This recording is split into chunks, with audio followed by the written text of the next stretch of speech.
Gold, trusted gold buyers. మీరు తాకట్టు పెట్టిన బంగారాన్ని విడిపించి ఈ రోజు ఉన్న మార్కెట్ ధరకు కొనబడను.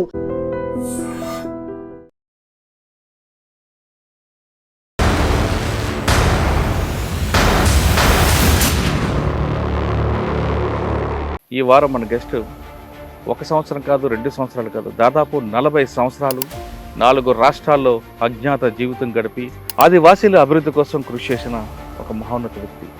ఆయనే ముప్పిడి సాంబయ్య గారు అలియాస్ వికాస్.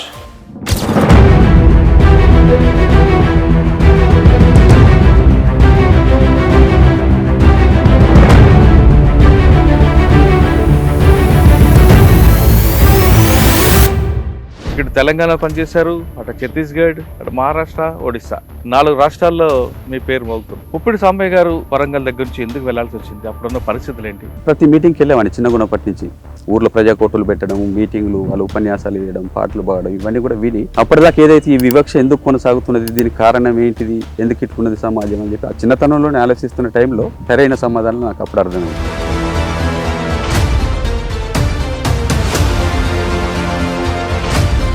యాదగిరెడ్డి ఎప్పుడైనా తర్వాత ఎదురుపడ్డారు మీకు? చాలా తోపు కదా ఆయన ఛాలెంజ్ చేసి ఈ కాజీపేట కాదు ఈ చుట్టుపక్కల పరిసరాలలో రాడికల్స్ లేకుండా చేస్తా, అప్పుడు దాన్ని ఛాలెంజ్గా తీసుకొని నువ్వు ఎట్లా నిర్మూలిస్తావు చూద్దామని చెప్పి మేము యాదగిరెడ్డి రైల్వే స్టేషన్లో చంపేశారు కదా ఆయన. భార్యను ట్రైన్ ఎక్కించడానికి పోయినప్పుడు అక్కడనే కాల్చి చంపేశారు. భార్య పిల్లల ముందు ఎస్ఐని చంపడం అనేది బాధ అనిపించింది. ఆయన చేసిన క్రూరమైనటువంటి చర్యలకు అట్లాంటి బాధ అనిపించదు సార్. భార్య పిల్లలు అందరికీ ఉంటారు, మాకున్నారు భార్య పిల్లలు, వాళ్ళకున్నారు భార్య పిల్లలు. కొడవటి సుదర్శన్ లాకప్లో పెట్టి చిత్రహింసలు పెట్టి చంపేశారు కదా. లాకప్లోనే తీవ్రమైన చిత్రహింసలు పెడితే ఆయన చనిపోయిన తర్వాత చనిపోయిన శవాన్ని తీసుకుపోయి ముదియగానే పోలీసు వాళ్ళు నా మీద పడి కళ్ళు కట్టేసి నేను చేతులు కట్టేసి రూమ్లో పట్టుకున్నారనమాట. అక్కడే నన్ను కొట్టి ఇంట్రాగేషన్ చేసి రూమ్లో ఏమేమి ఉన్నాయి అనేది కూడా వాళ్ళకి తెలియదు కాబట్టి ఏమున్నాయి నన్ను బూటకప్ ఎన్కౌంటర్ చేయాలని కళ్ళకు కట్టేసి తీసుకుపోయి కొరివి పోలీస్ స్టేషన్లో నిలబెట్టి చెట్టు దగ్గర ఇటు కూటాలు కూడా కొట్టిండ్రు. ఆ చేసే ముందు ఒక డాక్టర్ని పిలిపించిండు.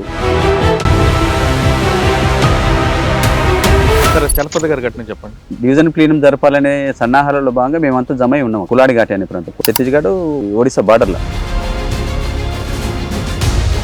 తెల్లవారుజామున 5 గంటలకే బ్యాచెస్ మొత్తం అనేక వలయాలుగా చుట్టుముట్టింది. మేము సాయంత్రం వస్తున్నప్పుడే 6 గంటల టైంలో వెదర్లు నరికే వాళ్ళు కలిసిండ్రు అనమాట. అప్పటికి మాకు చర్చ జరిగింది, అసలు వీళ్ళు ఎవరు ఉండొచ్చా మనం ఇక్కడి నుంచి పోవాలన్నా అని. అంటే వీళ్ళు లోకల్ వాళ్ళు ఏమన్నారంటే లేదు మనకు కలిసే వాళ్ళే, నమ్మొచ్చు, మనం పొద్దున్న లేచి పోయేదే కాబట్టి ఉండొచ్చు.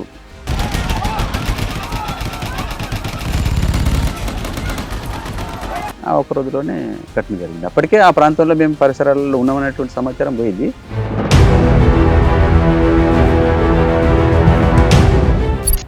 పనిచేస్తున్నప్పుడు ఇడ్మా ఎప్పుడైనా మీకు ఎదురుపడ్డా? ఇంతంత ఉందని మీడియా ఇంత చేస్తుంది, ఆయన చాలా హైలైట్ చేసింది మీడియా. కానీ వాస్తవంగా హైలైట్ చేసినంత అంతా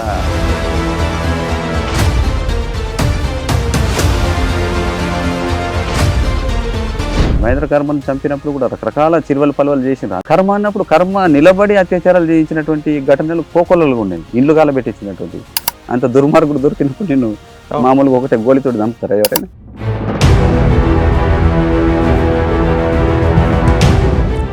ఇట్మా చేసిన కొన్ని కార్యక్రమాల వల్లే పోలీసుకి ఖచ్చితంగా మావోయిస్ట్ ఉద్యమాన్ని అణచివేయాలనేది.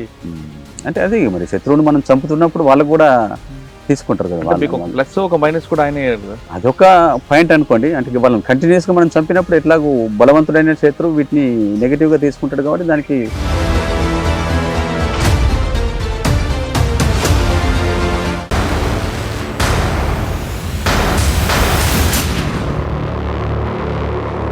Welcome to I dream.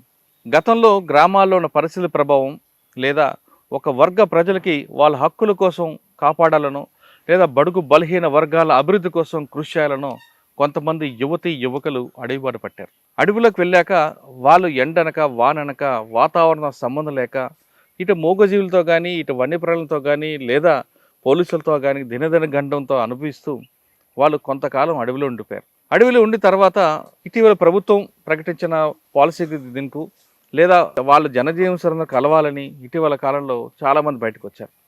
ఆ విధంగా వచ్చిన వారిని పరిచయం చేసే కార్యక్రమంలో ఈ వారం మన గెస్ట్ 1 సంవత్సరం కాదు, 2 సంవత్సరాలు కాదు, దాదాపు 40 సంవత్సరాలు 4 రాష్ట్రాల్లో అజ్ఞాత జీవితం గడిపి ఆదివాసీల అభివృద్ధి కోసం కృషి చేసిన ఒక మహోన్నత వ్యక్తి.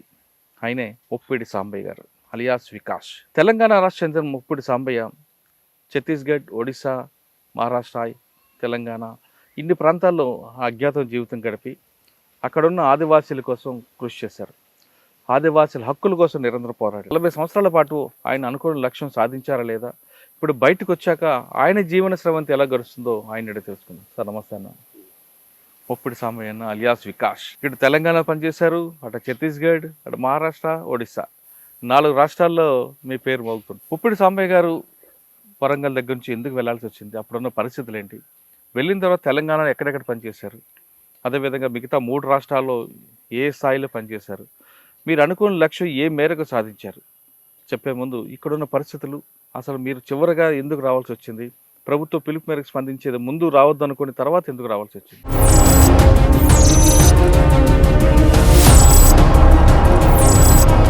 నాది ఈ ఊరు తరాలపల్లి గ్రామం. మేము 3 అన్నదమ్ములు. మా నాన్న రైల్వేలో గ్యాంగ్ మెన్, 4th శ్రేణి కార్మికుడు. మాది అసలు వాస్తవంగా రఘునాథ్పల్లి, స్టేషన్ రఘునాథ్పల్లి కాకుండా ఇంకో రఘునాథ్పల్లి ఉంటుంది. ఆ ఊరు మా నాన్నది. మా నాన్న ఈ ఊరు, మా అమ్మది ఈ ఊరు. ఇక్కడ పెళ్లి చేసుకున్న తర్వాత తను ఇక్కడికి వచ్చింది రైల్వేలో జాబ్ చేయడం కోసం. కాజీపేటకు రావడం పోవడం దూరం అవుతుంది అనే దగ్గర నుంచి ఇక్కడ మా అమ్మమ్మ గారి ఇంట్లోనే ఉంది. ఇదే ఇల్లు కాదండి, మా పాతిల్లో ఒకటి ఉంటుంది. ఈ ఇల్లు ఎప్పుడు కొన్నారు? నాన్నగారు ఉన్నప్పుడేనా? నాన్నగారు ఉన్నప్పుడు. ఇప్పుడు మీరు ఉన్నారు ఇక్కడ? నేను పార్టీ పోకముందు. పార్టీ పోకముందు ఉన్నారు? పాత ఇంట్లో మా అమ్మ ఇంట్లో మేము పుట్టాము అందరము. మా పుట్టకంతా ఇక్కడే పిల్లలందరూ. మా నాన్న పెళ్లి కాగానే వచ్చి ఇక్కడే ఉన్నాడు. రైల్వేలో గ్యాంగ్ మెన్ గా పనిచేసేవాడు. ఆ పాత వాడుకుంటది. అక్కడ ఉన్నప్పుడే మేము అందరం పుట్టినాం. పుట్టిన తర్వాత ఈ ఇందిరా కాలనీస్ ఇస్తారు కదా అప్పుడు, అట్లా ఇది క్వార్టరే. ఎస్సీలందరికీ క్వార్టర్స్ ఇచ్చిండు. అప్పుడు మాకు ఒక ప్లాట్ ఇచ్చింది. ఇస్తే ఇల్లు మేము కట్టుకున్నాం. నేను చిన్నప్పుడు 7th క్లాస్ 8th క్లాస్ చదువుతున్నప్పుడే ఈ ఇల్లు కట్టినాము. ఈ ఇల్లు కట్టడంలో నా శ్రమ కూడా ఉంది. అన్న ఇదే ఇంట్లో పుట్టి పెరిగారు. అప్పట్లో ఆ ఇల్లు కానీ పెరగడం అంతా ఇల్లు కదా, పెరగడం అంతా ఇక్కడే. ఈ ఇంటి నుంచి వెళ్ళిపోయిన తర్వాత ఇటీవల రాగానే ఏమనిపించింది ఇల్లు చూడగానే? ఇల్లే కదా సార్. నేను కాజీపేట నుంచి వచ్చేటప్పుడు అసలు కాజీపేట కూడా నేను 40 ఏళ్ళ కింద చూసినటువంటి కాజీపేటకు ఇప్పటికీ వచ్చేటప్పుడు స్ట్రీట్స్ కూడా అర్థం కాలేదు. నేను అప్పుడు సైకిల్ వేసుకొని తిరిగాను కాజీపేట అంతా. నేను గల్లీ గల్లీ తిరిగాను. ఊర్లో కూడా నేను వాడవాడ తిరిగేవాడిని సైకిల్ వేసుకొని. కాజీపేట నుంచి వచ్చేటప్పుడే నాకు కాజీపేట కూడా చాలా మారింది 40 ఏళ్ళలో. అది కాజీపేటలాగా అర్థం కాలేదు నాకు.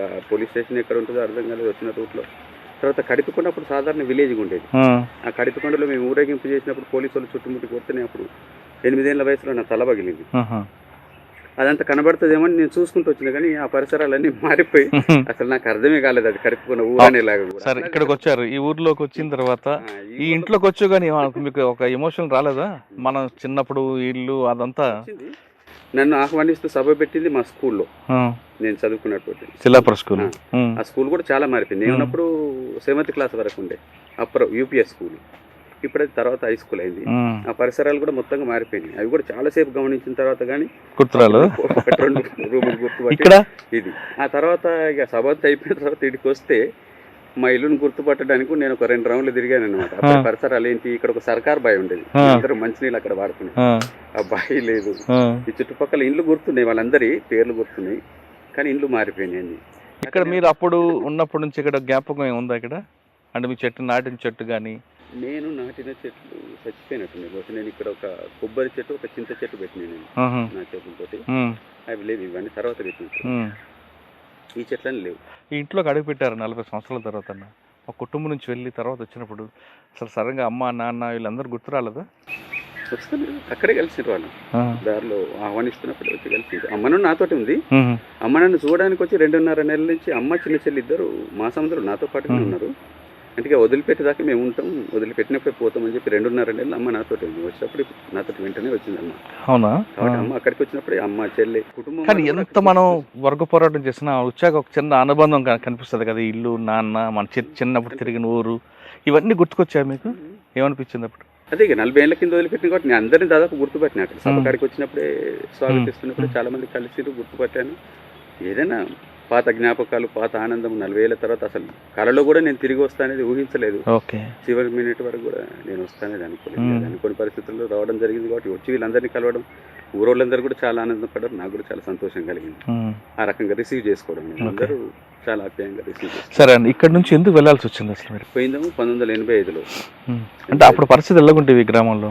80వ దశకంలో తెలంగాణలో ఉన్నటువంటి పరిస్థితులంతా దాదాపు అందరికి తెలిసిన విషయం. అప్పుడు గ్రామీణ ప్రాంతంలో భూస్వాముల యొక్క దోపిడీ, అణిచివేత, గ్రామాల్లో అసమానత, ఈ అంటరానితనం ఇవన్నీ కూడా చాలా తీవ్ర స్థాయిలో ఉండేది. దానికి వ్యతిరేకంగా ఇక్కడ జగిత్యాల పోరాటం ప్రారంభమయ్యేది. ఉత్తర తెలంగాణ జిల్లాలలో ఎక్స్టెండ్ అయినటువంటి పరిస్థితులలో వరంగల్ కూడా ఉద్యమం విస్తరించి, వరంగల్లో పట్టణాలలో ముందు విద్యార్థులు మేధావులలో ప్రారంభమైనటువంటి ఉద్యమం పట్టణాల నుంచి గ్రామీణ ప్రాంతాలకు విస్తరించింది. వరంగల్ జిల్లా చరిత్రలో అది మనకు స్పెసిఫిక్గా కనబడుతుంది. కాబట్టి వరంగల్ సబర్బన్ గ్రామాల తర్వాత ఇక మిగతా గ్రామాల వరకు ఉద్యమం విస్తరించింది. అట్లా 80వ దశకంలోనే మా ఊర్లో కూడా రాడికల్ స్పేస్ పార్టీ రావడం ప్రారంభమైంది.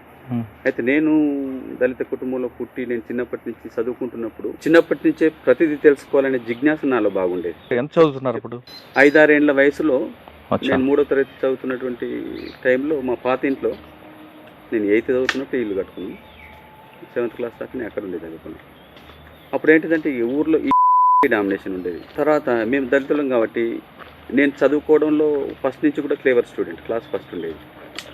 నేను ఇంటి ముందట మంచం వేసుకొని యాప చెట్లు ఉంటాయి, 2 వేప చెట్లు.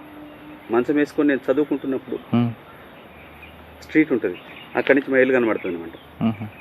కూలీలు మిలవడం కోసం వస్తే వాళ్ళ గొంతు వినబడగానే మా అమ్మమ్మ వచ్చిన మంచంలో వచ్చి తీసి దింపేసింది అనమాట. ఎందుకు?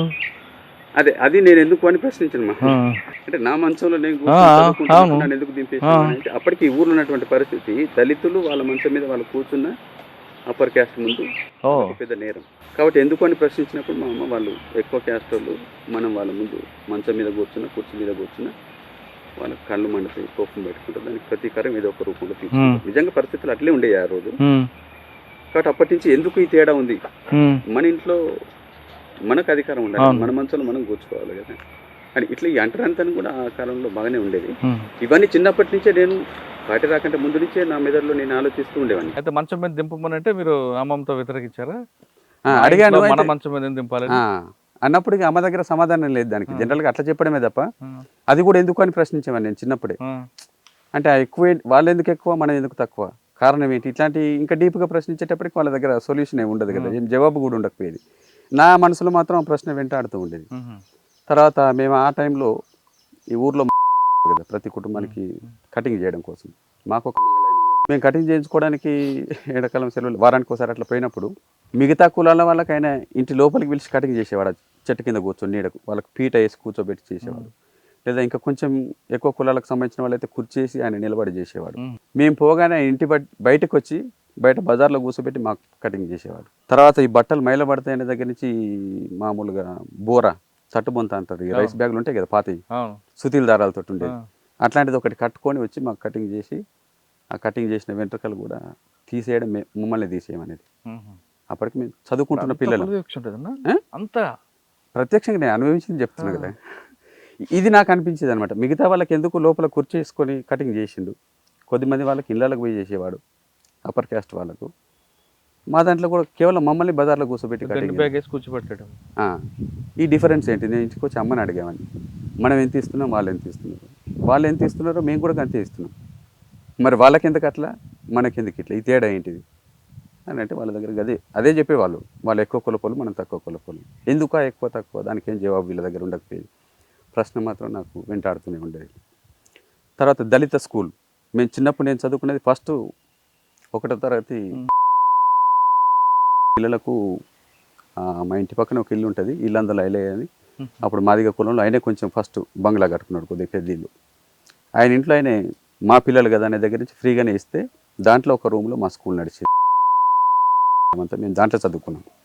ఊర్లో పెద్ద స్కూల్ ఉండేది రోడ్డు మీద, దాంట్లో మిగతా కులాల పిల్లలు చదువుకునేవాళ్ళు. అది కూడా అదొక స్కూల్ ఉందనే విషయం నాకు అర్థం కాలేదు 3rd క్లాస్ వరకు. మేము ఇళ్ళనే చదువుకున్నాం కాబట్టి ఇదే స్కూల్ అనుకున్నాం.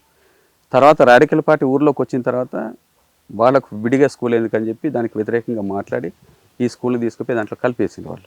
తర్వాత నేను ప్రతి మీటింగ్కి వెళ్ళేవాడిని చిన్నగున్నప్పటి నుంచి. ఊర్లో ప్రజాకోర్టులు పెట్టడం, మీటింగ్లు, వాళ్ళు ఉపన్యాసాలు వేయడం, పాటలు పాడడం, ఇవన్నీ కూడా విని అప్పటిదాకా ఏదైతే ఈ వివక్ష ఎందుకు కొనసాగుతున్నది, దీనికి కారణం ఏంటిది, ఎందుకు ఇట్లున్నది సమాజం అని చెప్పి ఆ చిన్నతనంలోనే ఆలోచిస్తున్న టైంలో ఈ పాటలలో వాళ్ళు చెప్పే ఉపన్యాసాలలో ఈ కారణాలన్నీ వాటికి సరైన సమాధానం నాకు అప్పుడు అర్థమైంది. అంటే ఈ సమాజంలో ఇదంతా ఉండడానికి కారణం ఇది. దీన్ని మార్చడానికి మనం వీళ్ళు చెప్తున్నటువంటి రాజకీయాలకు కట్టుబడి ఆ రూపంలో మనం పోరాడడం ద్వారానే దీని అంతటి మనం పోగొట్టగలుగుతాం అనేటువంటిది అది నేను అర్థం చేసుకున్నాను. అర్థం చేసుకుని నేను 7th క్లాస్ చదువుతున్నప్పటి నుంచే ప్రతి మీటింగ్కి అటెండ్ అయ్యామండి. శ్రద్ధగా ఉపన్యాసాలు వినేది, పాటలు వినేది. కొంచెం పెరుగుతున్న క్రమంలో ఆర్గనైజర్లు వచ్చినప్పుడు వాళ్ళ దగ్గరికి పోయేది, నేను వాళ్ళు చెప్పే మాటలు వినేది. తర్వాత జస్ట్ 7th క్లాస్కి వచ్చేటప్పటికే నేను అప్పటికి వరంగల్ రైతు కుల మహాసభలు జరుగుతుండే 81-2లో జరిగింది. దానికోసం మా ఏరియాలో చుట్టుపక్కల ఊర్ల ప్రజలు పెద్ద ఎత్తున పోవాలనేది వీళ్ళు ప్లాన్ చేసుకుంటే అప్పటికి కడిపికొండ ఊర్లో పోలీస్ క్యాంప్ వేసిండ్రు. వీళ్ళని పోనీయద్దు, అడ్డుకోవాలి, దీన్ని విఫలం చేయాలనేటువంటి ఉద్దేశంతో అక్కడ ఒక క్యాంప్ వేసింది. దారిలో పోవాలని అంటే ఆ క్యాంప్ ముందు నుంచే పోవాలి. మేము ఈ చుట్టుపక్కల ఊర్ల వాళ్ళందరం జమ అయిపోతున్నప్పుడు ఇంట్లో చెప్తే మా అమ్మ నాన్న వాళ్ళు పోనీయరని, చిన్నపిల్లని కాబట్టి వీళ్ళకి చెప్పకుండా నేను పోయి ఊరేగింపులో కలిసి వెళ్ళిపోయాను. దానికి పోతే కడిపికొండ క్యాంపు ముందుకు పోయిన తర్వాత వాళ్ళు ముందు రోజే ప్లాన్ చేసుకొని ఊరేగింపును మొత్తం కొట్టాలని ఊర్లో ఉన్నటువంటి కొంతమంది కాంగ్రెస్ గుండాలు ఆ ఊర్లో క్యాంప్ వేయడానికి అక్కడ పెత్తందారులకు వ్యతిరేకంగా పోరాటం జరిగిన తర్వాత వాళ్ళకు మద్దతు కోసం క్యాంప్ తీసుకొచ్చారు అనమాట. అక్కడికి పోగానే మొత్తం గుండాలు తాగున్నారు, చుట్టుముట్టి పోలీసు వాళ్ళు ఎయిర్ ఫైర్ చేసిండ్రు. విజిల్ ఊదగానే వాళ్ళందరి మీద పడి పోలీసు వాళ్ళు ఆ గుండాలంతా కలిసి ఊరేగింపు మీద లాఠీ చార్జ్ చేసిండ్రు. నేను అప్పుడు చిన్నోని కాబట్టి నేను మధ్యలో నాకు అసలు ఏం అర్థం కాలేదు. అందరూ నన్ను కింద పడేసి తొక్కుకుంటూ వెళ్ళిపోయాను. అందరు పారిపోయిన తర్వాత నేను లేచేటప్పటికి ఆ గుండాలు వచ్చేసి నేను నిలబడగానే నన్ను తల మీద కొట్టిండ్రు ఇనుపరాడుతోటి. తల పగిలింది, నాకు ఒక 6 కుట్లు పడ్డాయి. నేను పడిపోయినా, స్పృహ తప్పిపోయినా. తర్వాత స్పృహ వచ్చేటప్పటికి చుట్టుపక్కల గాయపడి పడ్డోళ్ళందరినీ క్యాంపుకు తీసుకెళ్తున్నారు. అప్పుడు నన్ను అరెస్ట్ చేస్తారనే దగ్గర నుంచి నేను ఆనించి లేచి తప్పుకొని ఒక ఇంట్లో చూసాను అనమాట. అప్పటికి ఇంకొకటి వచ్చాడు, నడుము మీద బలంగా కొట్టాడు. ఈ 2 దెబ్బలు అప్పటి నుంచి ఇప్పటి వరకు కూడా నాకు అప్పుడప్పుడు ఎఫెక్ట్ అవుతుంటాయి అనమాట. నేను ఒక ఇంట్లోకి పోతే ఆ ఇంటి వాళ్ళు రక్షించి క్యాంపు వాళ్ళు ఎవరి ఇళ్ళకి వచ్చినా అందరిని పట్టియాలని మైక్లో అనౌన్స్ చేస్తున్నారు. ఆ ఇంట్లో కూడా భర్త భయపడుతున్నాడు, ఆ భార్య ధైర్యం చేసి ఆమె కాపాడి నన్ను తీసుకుపోయి కొద్దిగా చల్లబడ్డ తర్వాత ఈ వాతావరణం గలీలకి తీసుకుపోయి ఓ రోడ్డు దగ్గర వదిలేస్తే ఆ నుంచి నేను మళ్ళీ మీటింగ్ ఈ దెబ్బలన్నిటిని నేను పట్టించుకోలేదు. మీటింగ్ పోవాలని కాజీపేట రైల్వే స్టేషన్ దాకా నేను నడిచిపోయాను కడిపికొండ ఊరి నుంచి. అయితే ఎవరు కనబడలేదు నాకు మళ్ళీ తీసుకుపోయేవాళ్ళు. దాంతో అక్కడి నుంచి నేను రిటర్న్ తరాలపల్లి దాకా కాలినడకను 5 కిలోమీటర్ల దూరం అర్ధరాత్రి మళ్ళీ ఇంటికి వచ్చింది. నేను వచ్చి అమ్మని లేపంగానే అమ్మ లేచింది ఒక్క పిలుపుకే. లేచిన ఆమెకు చెప్పలే ఇట్లా జరిగింది. నేను కాలు కడుక్కుంటున్నప్పుడు వచ్చి దీపం పట్టుకొని చూసింది వెనుక. ఇదంతా ఏదో బురద ఉండదని అంటే నేను పడ్డా అని చెప్పిన అనమాట. లోపలికి పోయిన తర్వాత చూస్తే మొత్తం రక్తం. అప్పుడు చెప్పిన అడిగితే ఇట్లా దాడి జరిగింది, గాయపడ్డాను అనగానే రాత్రి తీసుకుపోయి ఊర్లో ఆర్ఎంపీ డాక్టర్ ఉంటాడు, అక్కడిగా ఇంట్లో పడుకుంటే తల మీద చెక్క పడ్డది, పైనుంచి తల పగిలిందని చెప్పి అమ్మ ట్రీట్మెంట్ చేయించింది. 6 కుట్లు పడ్డాయి. అప్పుడు అట్లా చిన్నప్పటి నుంచే నేను ఇవి తిరగడము, అర్థం చేసుకోవడము, ఆ మీటింగ్లో పోవడం ఇవన్నీ జరిగితే అప్పుడు గాయపడ్డాను. దాని తర్వాత ఇక కొంచెం 1-2 క్లాసులు పెరుగుతున్నా కొద్ది 7th 8th నేను దాన్ని కంటిన్యూ చేసిన. ఆర్ఎస్లో కూడా చేరి హై స్కూల్లో ఉన్నప్పుడు విలేజ్ క్యాంపెయిన్లకు పోవడము, మధ్య మధ్య ఎండాకాలం సెలవులలో క్లాసులు వినడము, చుట్టూ ఊర్లలో ప్రచారం చేయడం కోసం పోవడము. కాజీపేట పోయి కాలినడకన రాత్రి మొత్తం కాజీపేట అంతా పోస్టర్లు వేసేవాళ్ళం మేము. అట్లా ఇట్లాంటి కార్యకలాపాలన్నీ చేస్తున్నప్పుడు ఇక నా పేరు పోలీసుల దృష్టిలో పడుతుంది కాబట్టి మేము అయోధ్యపురంలో చుట్టుపక్కల ఊర్లలో మా సంఘానికి చాలా గుర్తింపు ఉంది, పేరుంది. ఆ కాలంలో వరంగల్ జిల్లాలో ఇది ఒక పేరుపోయిన ఊరు. తరాలపల్లి అంటే ఒక బలమైనటువంటి విప్లవ కేంద్రం అన్నమాట. అప్పుడు మా ఊరుకు సంబంధించినటువంటి పాత నాయకులు జిల్లా 60ఏళ్ళలో రైతు కూలి సంఘంలో కూడా లీడర్స్గా పనిచేసారు. అట్లా మా ఊరికి ఒక ప్రత్యేక గుర్తింపు. బట్టిపల్లి, తరాలపల్లి, వడ్డేపల్లి ఈ ప్రాంతంలో ఈ 3 గ్రామాలు ఆ కాలంలో ఒక బలమైనటువంటి కేంద్రాలు అన్నమాట. అట్లాగా ఈ సంఘపోలు చుట్టుపక్కల ఊర్లలో పంచాయతీలు చేయడానికి పోయేది. నేను అప్పుడు చిన్న వయసే కానీ ఈ సంఘ నాయకులతో కలిసి అయోధ్యపురంలో మేము ఒక ప్రజా పంచాయతీ చేయడానికి పోయినాం. వాళ్ళే పిలిచిండ్రు మా ఊరోళ్ళను, వాళ్ళతో పాటుగా నేను కూడా పోయినా. వాళ్ళు ఇటు మమ్మల్ని పిలిచిండ్రు, అటు పోలీసులు మడికొండ పోలీసు వాళ్ళకి ఇన్ఫర్మేషన్ ఇచ్చారు. వాళ్ళు సివిల్లో వచ్చి మొత్తం ప్రజల్లో భాగంగా వాళ్ళు కూర్చొని ఉన్నారు. మేము బస్సులో పోయినాం, కరెక్ట్గా అక్కడే దిగినాం ప్రజా పంచాయతీ జరిగే దగ్గర. జనం అందరు జమైంది కదా, పంచాయతీ మొదలు పెడదామని చెప్పి ఆడ దిగగానే మమ్మల్ని మడికొండ పోలీసు వాళ్ళు చుట్టుముట్టారు. మీరేనా పంచాయతీ చెప్పేటోళ్ళు అంటే మేము ప్రజలు అనుకుని అవును మేమే అనగానే చలో పాండ్రి పంచాయతీ పోలీస్ స్టేషన్లో చెప్పుదురని తీసుకెళ్ళారు మమ్మల్ని. అట్లా నేను అరెస్ట్ అయినా. అప్పుడు 8th క్లాస్ అనుకుంటా. నేను మడికొండ పోలీస్ స్టేషన్ తీసుకుపోయి ఇక మిగతా వాళ్ళు కొంచెం పెద్దగున్న వాళ్ళని బాగా కొట్టిండ్రు. నేను అప్పుడు వయసు చిన్న కాబట్టి నన్ను బెదిరించారు, బాగా కొట్టలేదు కానీ తహసీల్ బాండ్ వారు చేసి వదిలిపెట్టేసారు మళ్ళీ తిరగొద్దని. వచ్చిన తర్వాత నేను మళ్ళీ కొండపర్తి హై స్కూల్లో చదువుకున్నా 10th క్లాస్ వరకు. కొండపర్తి హై స్కూల్లో కూడా అప్పటి హెడ్ మాస్టర్లు కూడా కొద్దిమంది కొంచెం దుర్మార్గంగా వ్యవహరించే వాళ్ళు కూడా ఉండేది. సంబంధించినటువంటి ఒక హెడ్ మాస్టర్ ఉండే మా స్కూల్లో, ఆయన కొంచెం కరాటే కూడా వచ్చు. ఆయన మిగతా స్కూళ్ళలో పిల్లలందరినీ వణికించుకునేవాడు అనమాట. కొంచెం గమండి ఎక్కువ ఆయన. ఈ స్కూల్కి వచ్చిన తర్వాత కూడా స్కూల్లో అట్లాంటి వ్యవహారాలు మొదలుపెట్టిండు ఆయన. మేము 8th జాయిన్ అయ్యి స్కూల్ నడుస్తున్నప్పుడు 3వ బెల్ అయిన తర్వాత అందరు క్లాసులలో ఉండాలి కదా. మా ఒక పిల్లగాడు కొంచెం లేట్ అయ్యి బయట వరండాలో కనబడితే హెడ్ మాస్టర్ రూమ్ నుంచి బయటికి వెళ్ళి ఆయనను పిలిచి కరాటే కిక్కులు కొట్టి, అది మాకు నచ్చలేదు. అప్పటికే మేము ఈ భావజాలంతో ఉన్నాం కాబట్టి అసలు ఎందుకు జస్ట్ లేట్ అయితే పిలిచి చెప్పొచ్చు, కొట్టే అధికారం ఈయనకి ఎక్కడదని చెప్పి మేము అప్పటికి ఈ బ్యాక్గ్రౌండ్ ఉన్నటువంటి పిల్లలందరం మాట్లాడుకొని సెకండ్ డే అంతా విద్యార్థులను ఆర్గనైజ్ చేసి ప్రేయర్లోనే మేము కదలలేదు. ఇక ఆయన విధులు ఇచ్చిన తర్వాత పోవాలి కదా, పోలేదు, అందరం నిలబడి ఉన్నాం. ఎందుకు పోతలేరు అని అన్నాడు. అంటే ఒక ఆయన కొంచెం పక్కకు జరిగి, నిన్న మీరు అకారణంగా విద్యార్థిని కొట్టినారు, అది కరెక్ట్ కాదు, కాబట్టి మీరు క్షమాపణ చెప్తే మేము స్కూల్లో పోతాం అని అంటే హెడ్ మాస్టర్కి అది ఒక అవమానం, భరించలేని కోపం వచ్చిందండి ముఖంలో. ఆయన నేను హెడ్ మాస్టర్ను అనేక స్కూళ్ళల్లో చేసిన, ఎవరు నాకు ఎదురు మాట్లాడలేదు, మీరు నాకు హెడ్ మాస్టర్ కాబట్టి కొట్టే అధికారం ఉంటుంది అన్నాడు.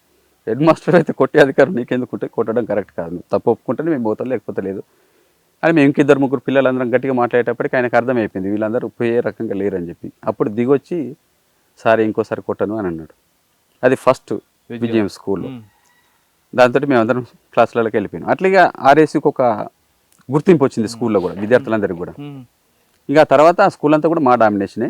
మేము కరపత్రాలు తీసుకుపోయి టీచర్లకు ఇచ్చేవాళ్ళం, విద్యార్థులకు ఇచ్చేవాళ్ళం, క్రాంతి పత్రికలు ఇచ్చేవాళ్ళము. దాంతో టీచర్స్ అందరూ కూడా మాకు ఫేవర్గా తయారైంది. ఇక మా మీద వాళ్ళ అట్లాంటివి చూపెట్టడం కాకుండా మాతో ప్రేమగా మాట్లాడము. మేము పోయి వాళ్ళకు కూడా పత్రికలు ఇచ్చేవాళ్ళం. ఒక్కొక్కసారి వివిధ విషయాల మీద స్కూల్ బైకాట్ చేసినప్పుడు కూడా క్లాస్కు తిరిగి ఉపన్యాసాలు ఇచ్చేవాళ్ళం, కరపత్రాలు పంచేవాళ్ళం. ఇక టీచర్లు ఏమనే వాళ్ళు కాదు, ఇక వీళ్ళని మనం ఏమన్నా అంటే కుదరదు అనుకున్నారు. కాబట్టి అట్లా స్కూల్ అంతా కూడా మాదే నడిచింది కొంతకాలం. 10th క్లాస్ వరకు జరిగింది ఇట్లే. ఇక అటు ఆర్ఎస్ సంఘంలో పనిచేస్తూ స్కూల్లో మధ్య మధ్య ఎండాకాలంలో విలేజ్ క్యాంపెయిన్లు ఇట్లాంటివన్నీ. అప్పుడు 85లో AIRSF మహాసభ జరిగింది, అఖిల భారత విద్యార్థి సంఘం అనేది ఏర్పడ్డప్పుడు. దానికోసం కూడా మా ఊరి నుంచి చాలామంది మేము పోయినాం, మా బ్యాచ్ ఇంట్లో చెప్పకుండా. 4 రోజులు హైదరాబాద్లో ఉండి హైదరాబాద్ అంతా క్యాంపెయిన్, ప్రచారం, వాల్ రైటింగ్ అంతా చేసి ఆ సభలు జరిగింది. దాంట్లో వాలంటీర్స్గా పనిచేసి సభల తర్వాత వచ్చినాం మళ్ళీ. ఇట్లా మేము చేస్తుండేది వర్క్. ఇక మరొకసారి 10th క్లాస్లో ఉన్నప్పుడే కాజీపేటలో పెద్ద ఎత్తున పోస్టర్లు వేసే ప్రోగ్రామ్ మాకు ఆర్గనైజర్ ఇచ్చిండు. ఇప్పుడు సందర్భం గుర్తు రావడం లేదు నాకు, ఏదో ఒక సందర్భంగా మొత్తం కాజీపేట అంతా వేయాలంటే మా ఊరు తరపున మేము ఒక 200 పోస్టర్లు రాసుకొని మా బ్యాచ్ తయారై రాత్రిపూట బయలుదేరి కాజీపేట పోయి మొత్తం వేసాం.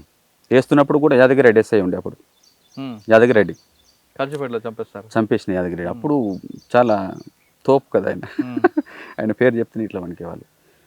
ఆయన ఛాలెంజ్ చేసి ఈ కాజీపేట కాదు ఈ చుట్టుపక్కల పరిసరాలలో రాడికల్స్ లేకుండా చేస్తా అని చెప్పి ఆయన ఓపెన్గానే ప్రకటనలు చేసిండు. అప్పుడు దాన్ని ఛాలెంజ్గా తీసుకొని నువ్వు ఎట్లా నిర్మూలిస్తావు చూద్దామని చెప్పి మేము, కాబట్టి మేము కాజీపేట అంతా పోలీస్ స్టేషన్ చుట్టూతో కూడా పోస్టులు వేసినాం అనమాట. రైడ్ చేస్తుండేది జీబులో, వాళ్ళు వచ్చినప్పుడల్లా జీబు మేము సెంట్రీలు ఉండేది రోడ్డు మీద, చప్పట్లు కొట్టగానే మేము సందులలో దాక్కునే వాళ్ళం చీకట్లో. మళ్ళీ సెంట్రీలు క్లియర్ చేసి ఏం లేదనగానే మళ్ళీ వచ్చి వేసేవాళ్ళం అన్నట్టు. కాజీపేట అంతా వేసేసినాం మొత్తం పోస్టర్లు. ఆ జీప్ తిరుగుతున్నప్పుడల్లా ఆగిపోయినాం కాబట్టి అర్థం కాలే. రిటర్న్ ఒకసారి పోతే యాదగిరెడ్డి వేసే ఉన్నాడు జీబులో. ఒక దగ్గర పోస్టర్ ఎందుకు ఆయన కొద్దిగా పచ్చిగా కనబడేది అనమాట, గోందు ఆరలేదు. ఇంకా డౌట్ వచ్చి దగ్గర పోయి చూస్తే అది ఇప్పుడిప్పుడే వేసినట్టుగా అర్థమైంది. అంటే మొత్తానికి పోస్టర్లు వేయడం కంటిన్యూ అవుతున్నది అనేది అనుమానం వచ్చింది ఆయనకు. మరి ఎందుకు కనబడతలేరు అంటే నేను జీప్ సపోర్ట్ విని తప్పుకుంటున్నారు అనేది అర్థం చేసుకొని కొద్దిగా అట్లాంటి విషయాలలో ఫాస్ట్గానే ఉంటాడు.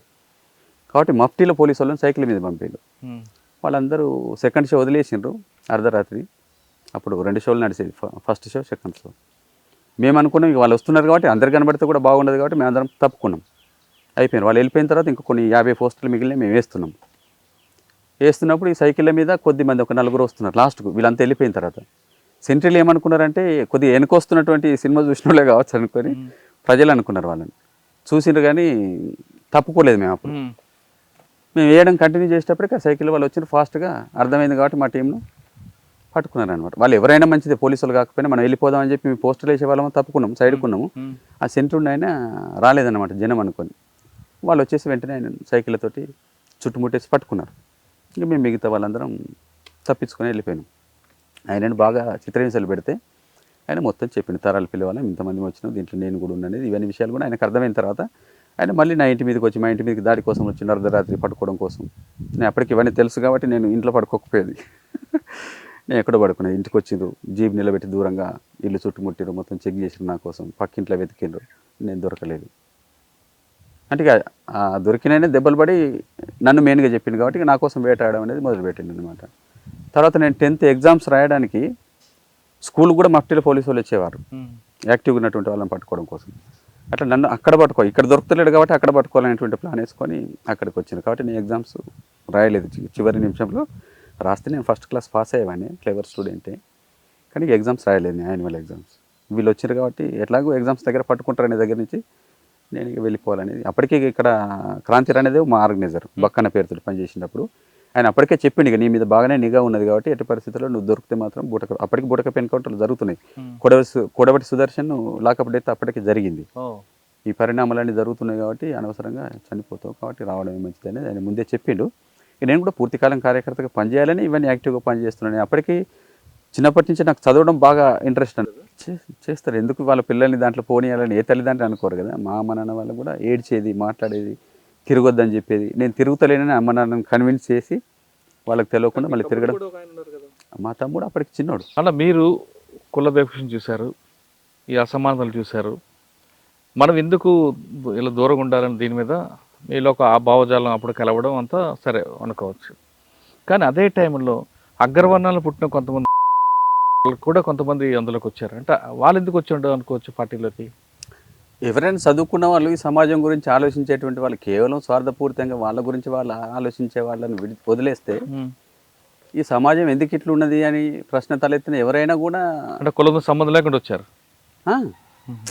అట్లా చాలామంది వచ్చిండ్రు, నుంచి వచ్చిండ్రు. వాళ్ళందరూ కూడా ఈ భావజాలాన్ని నమ్మి ఈ సమాజం ఇట్లుండడం సరైనది కాదు, ఈ అసమానత కానీ అంటరానితనం కానీ వీటిని పోగొట్టడానికి వాళ్ళు కూడా భావించి సమాజాన్ని మార్చాలనే ఉద్దేశంతో వచ్చారు. వాళ్ళు కేవలం క్యాస్ట్ అప్పర్ క్యాస్ట్ కావచ్చు కానీ వాళ్ళ భావజాలము ఇది సరైనది అని నమ్మి దాన్ని వాళ్ళు పాటించకుండా దాన్ని తిరస్కరించి వచ్చారు సమాజం కోసం చాలా మంది. సరే, మీరు వెళ్ళారు. యాదగిరి రెడ్డి ఎప్పుడైనా తర్వాత ఎదురుపడ్డారా మీకు? పర్లేదు, ఇక నేను జంప్ అయిపోయాను కదా అప్పటికి.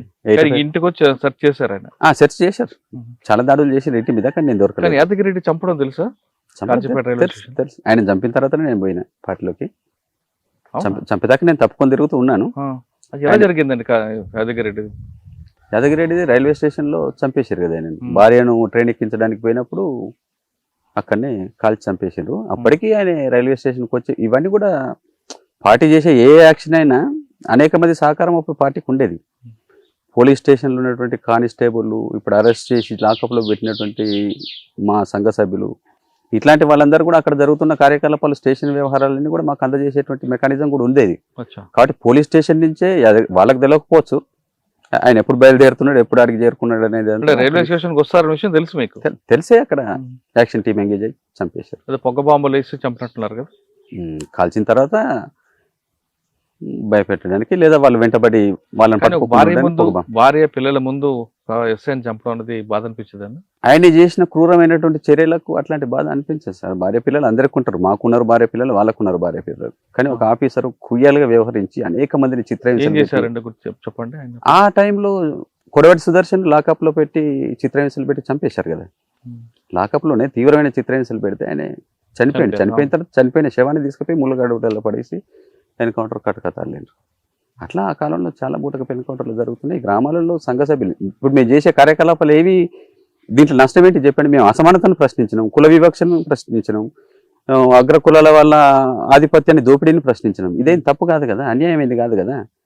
కాబట్టి ప్రశ్నించిన వాళ్ళందరూ కాదు, కానీ ఎదురు తిరగడం, తుపాకులతో ఎదురు తిరగడం అనేది తప్పునే వాళ్ళు అంటుంటారు కదా. ప్రశ్నించడం తప్పు కాదు. తుపాకులు ముందుగా వాళ్ళండి ప్రయోగించింది, మేము ఇప్పుడు తుపాకులు పట్టుకోలేదు.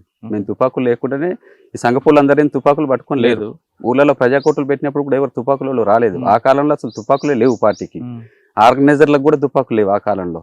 80వ దశకంలో ప్రారంభమైనప్పుడు ఉద్యమం లేవు. కాబట్టి వాళ్ళ ఆత్మరక్షణ ఎప్పుడు భూస్వాములు మా ఆర్గనైజర్లను సివిల్లో తిరుగుతున్నప్పుడు గుండాలను పెట్టి వాళ్ళని చంపించారు. చాలా మంది పీసర రమణ చనిపోయాడు, బటిపల్లిలో రవిని కత్తులతో గుడి చంపారు. ఇట్లాంటి పరిణామాలన్నీ ఆ కాలంలో జరిగిన టైంలో ఆర్గనైజర్ల ఆత్మరక్షణ కోసం అప్పుడు వాళ్ళు కత్తులు పట్టుకోవడము, లేదా అప్పుడప్పుడే మేము ఈ సుతీల దారాలతో కట్టేటువంటి హ్యాండ్ బాంబ్స్ అనేవాళ్ళం, రెడ్ అండ్ వైట్ పౌడర్ కలిపి అట్లాంటివి ఒకటి రెండు వాళ్ళు బ్యాగ్ లో పెట్టుకుని దాని చుట్టూ ఉనకబోసుకొని రక్షణ కోసం పట్టుకునేవాళ్ళు.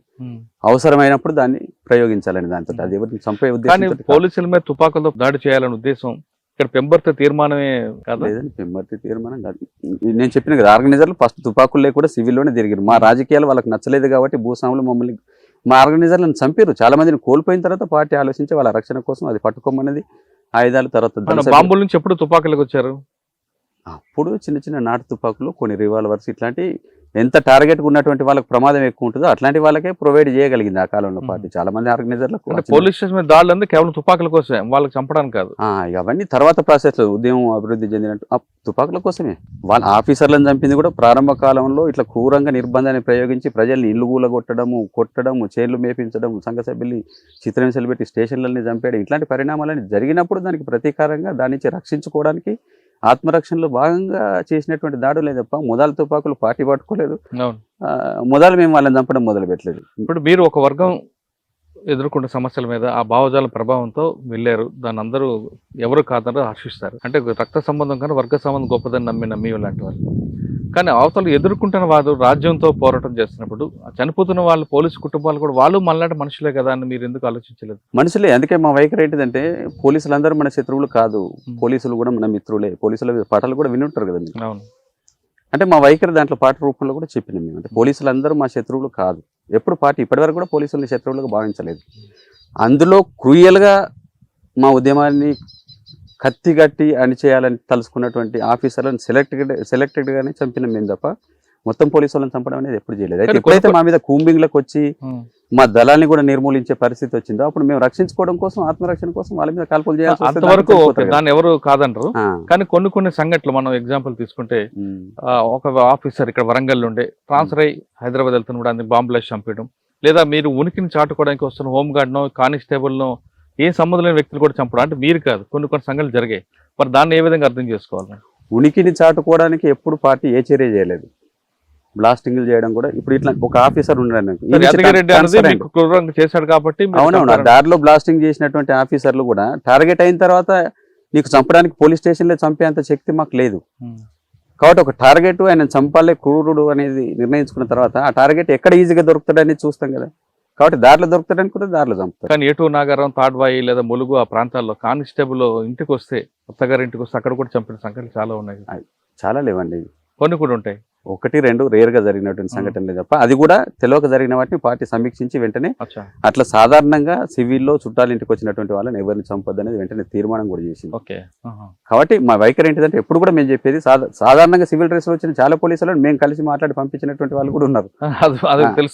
కాబట్టి అందరినీ చంపలేదు, ఎక్కడో మిస్టేక్ లో 1-2 అక్కడ ఉన్నటువంటి వాళ్ళకి అవగాహన లేదనుకోండి ఈ నాలెడ్జ్. కాబట్టి వాళ్ళు పోలీసే కదా మన మీద నిర్బంధం చేస్తున్నారు, చంపి 1-2 జరిగినాయి కానీ చాలా సంఖ్యలో జరిగినాయి అనేది కరెక్ట్ కాదు. చాలా వెంటనే రివ్యూ చేసి దాని మీద తీర్మానాలు కూడా చేసింది పార్టీ, అట్లా చంపొద్దు. ఏఓబి లాంటి సంతకు వస్తే ఆ సంతలో ఉన్న కానిస్టేబుల్ కూడా చంపే సంఘటనలు ఉన్నాయి. సంత రక్షణ కోసం వచ్చిన కానిస్టేబుల్ అని కాదు, కానిస్టేబుల్ పట్ల నేను చెప్పిన కదా ఇప్పటిదాకా వైఖరి. ఆయుధాల కోసం కొన్ని చోట్ల సంతకొచ్చినటువంటి వాళ్ళ మీద దాడి, ఎందుకంటే ఎటువంటి ఆయుధం లేదు. మా వైఖరి నేను చెప్పదలుచుకున్నది ఏంటంటే సాధారణ పోలీసు వాళ్ళని చంపరు, సివిల్లో వచ్చినా చంపరు, రేర్ గా జరిగినటువంటి వాటిని వదిలేండి. మేజర్ విషయాలు, మేజర్ పార్టీ అవగాహన వైఖరి అది నేను చెప్పదలుచుకున్నది. ఎక్కడైనా ఒక దగ్గర 1-2 ఘటనలు జరిగితే వేరు, దాని సమీక్ష జరుపుతారు. ఇంకోసారి రిపీట్ కాకుండా కూడా వాళ్ళకి మేము డీకి వెళ్ళినప్పుడు కూడా చేసినాం అట్లాంటి రివ్యూస్. సార్ మీరు కాజీపేట వదిలిపెట్టిన తర్వాత ఎక్కడెక్కడ తిరిగారు? అదే నేను ఇక్కడ రిక్రూట్ అయిన తర్వాత ఫస్ట్ నేను వరంగల్ జిల్లాలో పనిచేయలేదు, మొత్తంగానే రిక్రూట్ అయిన తెల్లారే నన్ను ఖమ్మం జిల్లాకు పంపారు. ఖమ్మం జిల్లాలో నేను 1 సంవత్సర కాలం పనిచేసిన. ఖమ్మంలో పట్టణ ప్రాంతం, ఖమ్మం, వైరా, తిరుమలాయపాలెం, అవన్నీ దాదాపు. ఖమ్మం తర్వాత ఖమ్మంలో 1 year పనిచేసిన తర్వాత నేను ఖమ్మంలో అరెస్ట్ అయినా.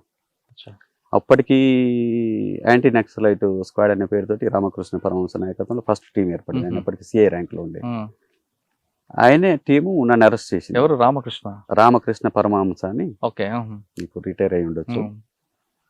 నేను ఖమ్మంలో పనిచేస్తున్నప్పుడు రూరల్ ఏరియాలో పనిచేసే ఒక ఆర్గనైజర్ ఉండేవాడు, ఆయన ఖమ్మం ఆయన.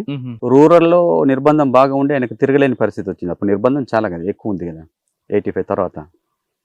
అట్లా ఆయనకు రక్షణ లేకుండా పోయింది, అంటే ప్రజలు భయపడము, రానియకపోవడం ఇట్లాంటివి ఉన్నప్పుడు ఆయనకు మధ్య వచ్చినప్పుడు కొంతకాలం షెల్టర్ ఇవ్వాలనేది నాకు అప్పుడు మా బాధ్యుడు మహేష్, రెడ్డి సంతోష్ రెడ్డి, అప్పుడు ఆయన ఖమ్మం జిల్లా కార్యదర్శిగా ఉండే మహేష్ పేరుతో పనిచేసిండు. ఆయన కంట్రోల్లో నేను అక్కడ పనిచేసిన ఆర్గనైజర్గా.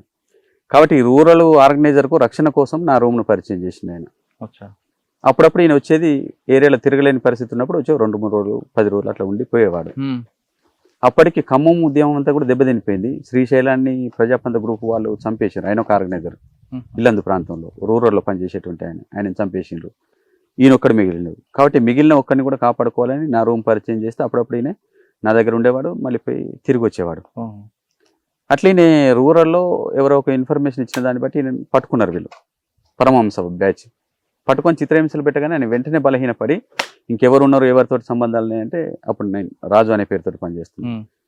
రాజు ఉన్నాడు వైరా టౌన్లో అనగానే ఆయనను పట్టుకొని ఆయన వీకెండ్ నా దగ్గరికి తీసుకొచ్చిండు. నాకు ఆ రోజే ఈయనతోటి అపాయింట్మెంట్ ఉండే. ఎవరితో? ఈ కుమార్ అని ఆయన ఆర్గనైజర్. ఈ అరెస్ట్ అయ్యి వీక్ అయ్యి నా దగ్గరికి తీసుకొచ్చిన ఆయన. ఎందుకనంటే ఖమ్మం జిల్లా అప్పటికి మహేష్ వాళ్ళు అరెస్ట్ అయ్యారు. నన్ను గైడ్ చేస్తున్న జిల్లా సెక్రటరీ, జిల్లా బాడీ అంతా కూడా ఖమ్మం టౌన్లో అరెస్ట్ అయ్యారు. విద్యార్థుల రూమ్లో అరెస్ట్ అయ్యి జైలుకు పోయిన వాళ్ళు. మిగిలింది అని అంటే నేను మిగిలాను. తర్వాత ఆయన ఇప్పుడు రూరల్లో దొరికినటువంటి ఆయన మిగిలిడు. శ్రీశైలం కూడా మిగిలి ఉండే కానీ వీళ్ళు అరెస్ట్ అయిన తర్వాతనే ఆయనను ప్రజాపంద వాళ్ళు చంపేశారు. కాబట్టి లింక్ నాకు పులంజన్న తోటి ఉండేది. పులంజన్న అప్పుడు ఉత్తర తెలంగాణ రీజనల్ కమిటీ కార్యదర్శి ఆయన. మీరు పెద్ద పెద్ద ఉన్నారు, సంతోష్ రెడ్డితో పులంజన్తో నేను వాళ్ళతో కలిసి పనిచేసిన వాళ్ళు. అట్లా నాకు పులంజన్న కాంటాక్ట్ ఉంది.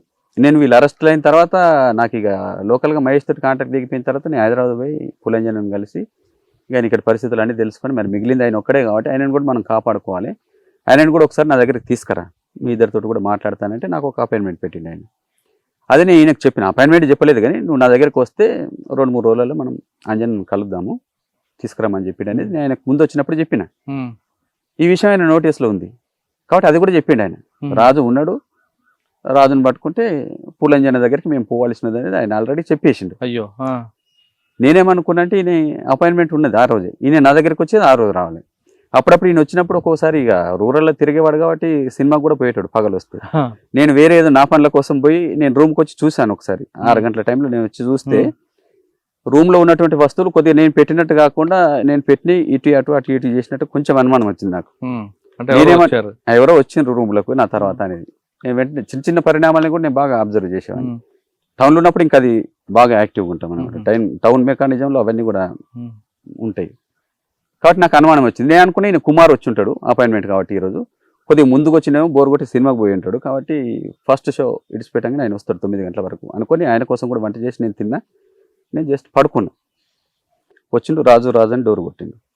కొట్టగానే నేను అట్లా ఆలోచించుకొని ఉన్నా కాబట్టి ఆయన సెగ్మెంట్స్ పెట్టగానే వచ్చిండు కావచ్చు ఆయన అనుకున్నా. డోర్ తీయగానే పోలీసు వాళ్ళు నా మీద పడి కళ్ళు కట్టేసి నేను చేతులు కట్టేసి రూమ్లో పట్టుకున్నారనమాట. ఇక అక్కడే నన్ను కొట్టి ఇంట్రాగేషన్ చేసి రూమ్లో ఏమేమి ఉన్నాయి అనేది కూడా వాళ్ళకి తెలియదు కాబట్టి ఏమేమి ఉన్నాయి. నేను అప్పుడు ఏం చెప్పినంటే స్టోరీ, నేను నాది కొత్తగూడెము, నా పేరు ఫలానా రాజకుమారు, మా అమ్మ అంగన్వాడీ టీచరు, బూడిదిగడ్డ మాది. నాకు సంతోష్ రెడ్డి పరిచయం, విద్యార్థుల దగ్గరికి వచ్చేవాడు. ఆయన నన్ను నువ్వు వైరాలో ఉండి చదువుకో రూమ్ తీసుకొని అప్పుడప్పుడు నేను రూమ్ను ఉపయోగించుకుంటా అని అంటే కొద్దిగా పాలిటిక్స్ అంటే నాకు ఇంట్రెస్ట్ కమిట్మెంట్ ఉండేది కాబట్టి సరే అని ఒప్పుకున్నా. ఆయన ఇక్కడ రూమ్ ఇప్పించిండు. నేను కాలేజ్ చదువుకుంటున్నా, విద్యార్థిని, నా దగ్గర ఏముంటాయి పుస్తకాలు ఉంటాయి అంతే అనేది ఈ స్టోరీ చెప్పింది. అట్లా నేను చెప్పిన నన్ను చాలా కొట్టిండ్రు. అయినా కూడా నేను అదే మాట మీద ఉన్నాయి. ఎన్ని దెబ్బలు తిన్నా కూడా అప్పుడు ఆ స్పిరిట్ ఉండేది అనమాట. మనల్ని ముక్కలు కోసినా కూడా మనం ప్రాణాలు ఇవ్వాలి తప్ప పార్టీ కోసం. మనం పార్టీలోకి పోయిన రోజే మనం చనిపోయిన కింద భావించే పోతాం కాబట్టి అట్లా సిద్ధపడి ఇక మనం అరెస్ట్ అయినా చిత్రహింసలు పెట్టినా ఒక మాట కూడా మనం చెప్పొద్దు, మన మూలంగా మరొక కామ్రేడ్ అరెస్ట్ కావద్దు. ఆ స్పిరిట్ మాకు ఉండేది. దాంట్లో నేను చాలా దృఢంగా ఉండేవాడిని. ఆయన వీక్ అయితే తీసుకొచ్చింది కాబట్టి నేను అరెస్ట్ అయినా. నేనైనా మళ్ళీ వీక్ అయితే అంజన దెబ్బతింటాడు కాబట్టి నేను వీక్గా దాల్చుకోలేదు. కాబట్టి నేను అదే మాట మీద ఉన్నాను అనమాట. ఈ రూమ్ ఎవరెవరికి తెలుసు అంటాడు అనమాట. ఎవరికి తెలుసు? మహేష్కు తెలుసు, నాకు తెలుసు. ఆయన ముందే అరెస్ట్ అయింది కాబట్టి ఆయన బతుకుంటే ఆయన పేరు కూడా చెప్పేవాడిని, ఇంకో కథ చెప్పేవాడిని, కానీ ఆయన రక్షించేవాడిని. ఆయన ఆల్రెడీ నెల ముందు అరెస్ట్ అయింది కాబట్టి ఆయన చెప్తే మాకు నష్టమేం లేదు కాబట్టి నేను అది చెప్పిన. 3 రోజులు కొట్టినారు విపరీతంగా తీసుకొచ్చి. లేదు ఈ రూమ్ ఇంకా కొంతమందికి తెలుసు, నువ్వు చెప్తలేవు దాచిపెడుతున్నావు అంటాడు. అంటే ఈ కుమార్ కూడా తెలుసు అనే విషయం నా నుంచి వస్తుందేమో అని చెప్పి నేను ఎట్టి పరిస్థితుల్లో చెప్తే లేదు. ఆఖరికి 3వ రోజు లేదు నీ దగ్గరికి ఇంకోడు కుమార్ అనేటోడు కూడా వచ్చిపోయేటోడు అన్నాడు. ఆ కుమార్ ఎవరో నాకు తెలియదు, నాకు తెలిసింది మాత్రం మహేష్ ఒక్కడే అన్న తర్వాత వీడు ఇట్లా కూడా ఇంటర్లేడని చెప్పి అప్పుడు కుమార్ను ప్రవేశపెట్టిండు. ఆ ముందు ప్రవేశపెడితే ఆయన వచ్చి రాజు నేను వచ్చేటోండే కదా రూమ్ కోనని నాకు కన్ఫర్మ్ అయింది కదా, వీడే పిలిచిండు, ఆయనే పట్టించిండే నాకు అర్థమవుతూనే ఉన్నది కదా. అంటే పోలీసు వాళ్ళు వీడిని దాచిపెట్టాలి, ఈయన ద్వారా అయిందని జరగకుండా ఇంకేమో చేయాలనేది వాళ్ళు అనుకున్నారు. కానీ నేను అంత తెలియదాకా ఏం లేను కాబట్టి తీసుకొచ్చేదాకా నేను ఒప్పుకోలేదు. తీసుకొచ్చిన తర్వాత అవును ఈయనకు కూడా తెలుసు మహేష్ చూపెట్టమంటే ఈయనకు కూడా చూపెట్టినా అని అన్నాను. ఉమ్, ఇక తర్వాత ఆయన చెప్తాడు ఈయన కొత్తగూడెం వాడు కాదు వీడు వరంగల్ అనేది ఆల్రెడీ చెప్పిండు. ఉమ్, నన్ను లేదురా నువ్వు ఖమ్మమని కాదంట, లేదు నేను ఖమ్మమనే కొత్తగూడెమే నా ఇల్లు చెలోపా తీసుకుపోతే చూపెడతాను, మా అమ్మ ఉన్నది నాన్న చనిపోయాడు అని అదే మాట మీద ఉన్నా. ఆయన చెప్పిన దాన్ని పట్టుకొని నువ్వు కాదు చెప్తలేవని చెప్పి 3 రోజులు 4 రోజులు 5 రోజులు కొట్టిన తర్వాత అప్పటికి మడికొండ ఎస్ఐ అనుకోకుండా మైబాద్ పోలీస్ స్టేషన్కి వచ్చింది. అబ్బా. ఆయన నన్ను చూసారే వీడెక్కడ దొరికింది మీకు, వీడు ముప్పిడి సాంబయ్య కదా అంటే అప్పుడుగా అట్లా ఆ విషయం కూడా ఓపెన్ అయింది అనమాట. ఆ, అప్పుడు మళ్ళీ వచ్చి నువ్వు ఇప్పటిదాకా కొత్త కూడా ఉన్నావు నాటకాలు చేసినావు మళ్ళీ విపరీతంగా చిత్రహింసలు పెట్టారు. అప్పుడుగా అనివార్యంగా అవును తరాల పెళ్ళి నాది సాంబయ్య. ఆ తర్వాత మళ్ళీ అంజన్ అపాయింట్మెంట్ ఉన్నది కూడా ఆల్రెడీ ఆయన చెప్పిండు కదా, ఉమ్, మళ్ళీ దానికోసం ఇంటరాగేషన్ అనమాట. విపరీతమైన చిత్రహింస అప్పటి పోలీసు వల్ల 3rd డిగ్రీ అవును. చిత్రహింసలు తక్కువ కాదండి. అవును. కరెంట్ షాకులు పెట్టడము, రకరకాల చిత్రహింసలు పెట్టి సిగరెట్లతో కాల్చడము ఇవన్నీ చేసిండ్రు. నన్ను బూటకపు ఎన్కౌంటర్ చేయాలని కళ్ళకు గట్టేసి తీసుకుపోయి కొరివి పోలీస్ స్టేషన్లో నిలబెట్టి చెట్టు దగ్గర ఇటు తూటాలు కూడా కొట్టిండ్రు. ఉమ్, ఆ చేసే ముందు ఒక డాక్టర్ని పిలిపించిండ్రు, ఉమ్, ఇది నీది ఆఖరి రోజు ఉమ్, అని నాకు ఒక కోడి కూరతో భోజనం పెట్టిండ్రు, ఉమ్, ఇది నేను చంపేస్తున్నాము ఇదే నీ ఆఖరి భోజనము అని చెప్తా. ఈయన ఎవరు అని అంటే డాక్టర్ని పరిచయం చేసారు, ఈయన నీ పోస్ట్ మార్టం చేసే డాక్టర్ అని అంటే ఆయన కూడా అట్లే చెప్పారు సార్ నాకు కాబట్టి చంపేస్తారు నేను పోస్ట్ మార్టం చేయడానికి నన్ను పిలిచిండ్రు అని ఆయన చెప్పిండు. అంటే అట్లయినా వీడు చెప్తాడేమని 2 రౌండ్ ఫైర్ చేసినా కూడా నేను చెప్పదలుచుకోలేదు. నాకు అంతే మహేష్ తెలిసి ఉండే ఆయన అరెస్ట్ అయిపోయాడు, కుమార్ ఇట్టుండే అంతే. అంజన్ ఎవరు నాకు తెలియదు, ఎప్పుడైనా ముఖం కూడా చూడలేదు అన్నాను. ఇవన్నీ జరిగిన తర్వాత ఇక బాగా చిత్రహింసలు పెట్టినప్పుడు నేను ఇక చివరికి ఈయన చెప్పిండనేది కుమార్ చెప్పిండనేది అర్థమైన తర్వాత ఇక మనం ఇట్లా చెప్పలేము దాచిపెట్టలేము ఆ విషయాన్ని అన్నీ అప్పటికప్పుడు ప్రిపేర్ అయ్యి అవును పరిచయమే అప్పుడప్పుడు కలిసేది అపాయింట్మెంట్ అంటే మరి ఇప్పుడు ఆయన అపాయింట్మెంట్కు తీసుకుపోవాలి అన్నారు.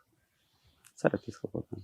ఉమ్, అప్పటికి వాళ్ళందరూ ఒక 30 మంది టీం యాంటీ నక్సలైట్ స్క్వాడ్ వాళ్ళు ప్రిపేర్ అయ్యి నన్ను తీసుకొని స్నానం చేయించి డ్రెస్ చేయించి తీసుకొని పోయారు హైదరాబాద్. నువ్వు కనుక పట్టించకుండా ఏపీటీ తప్పు చెప్పి ఆయన దొరకలేదనుకో ఉమ్, నీ మొత్తం కుటుంబాన్ని పెట్రోల్ పోసి తగలబెడతాం, నిన్ను కూడా చంపి పారేస్తాం.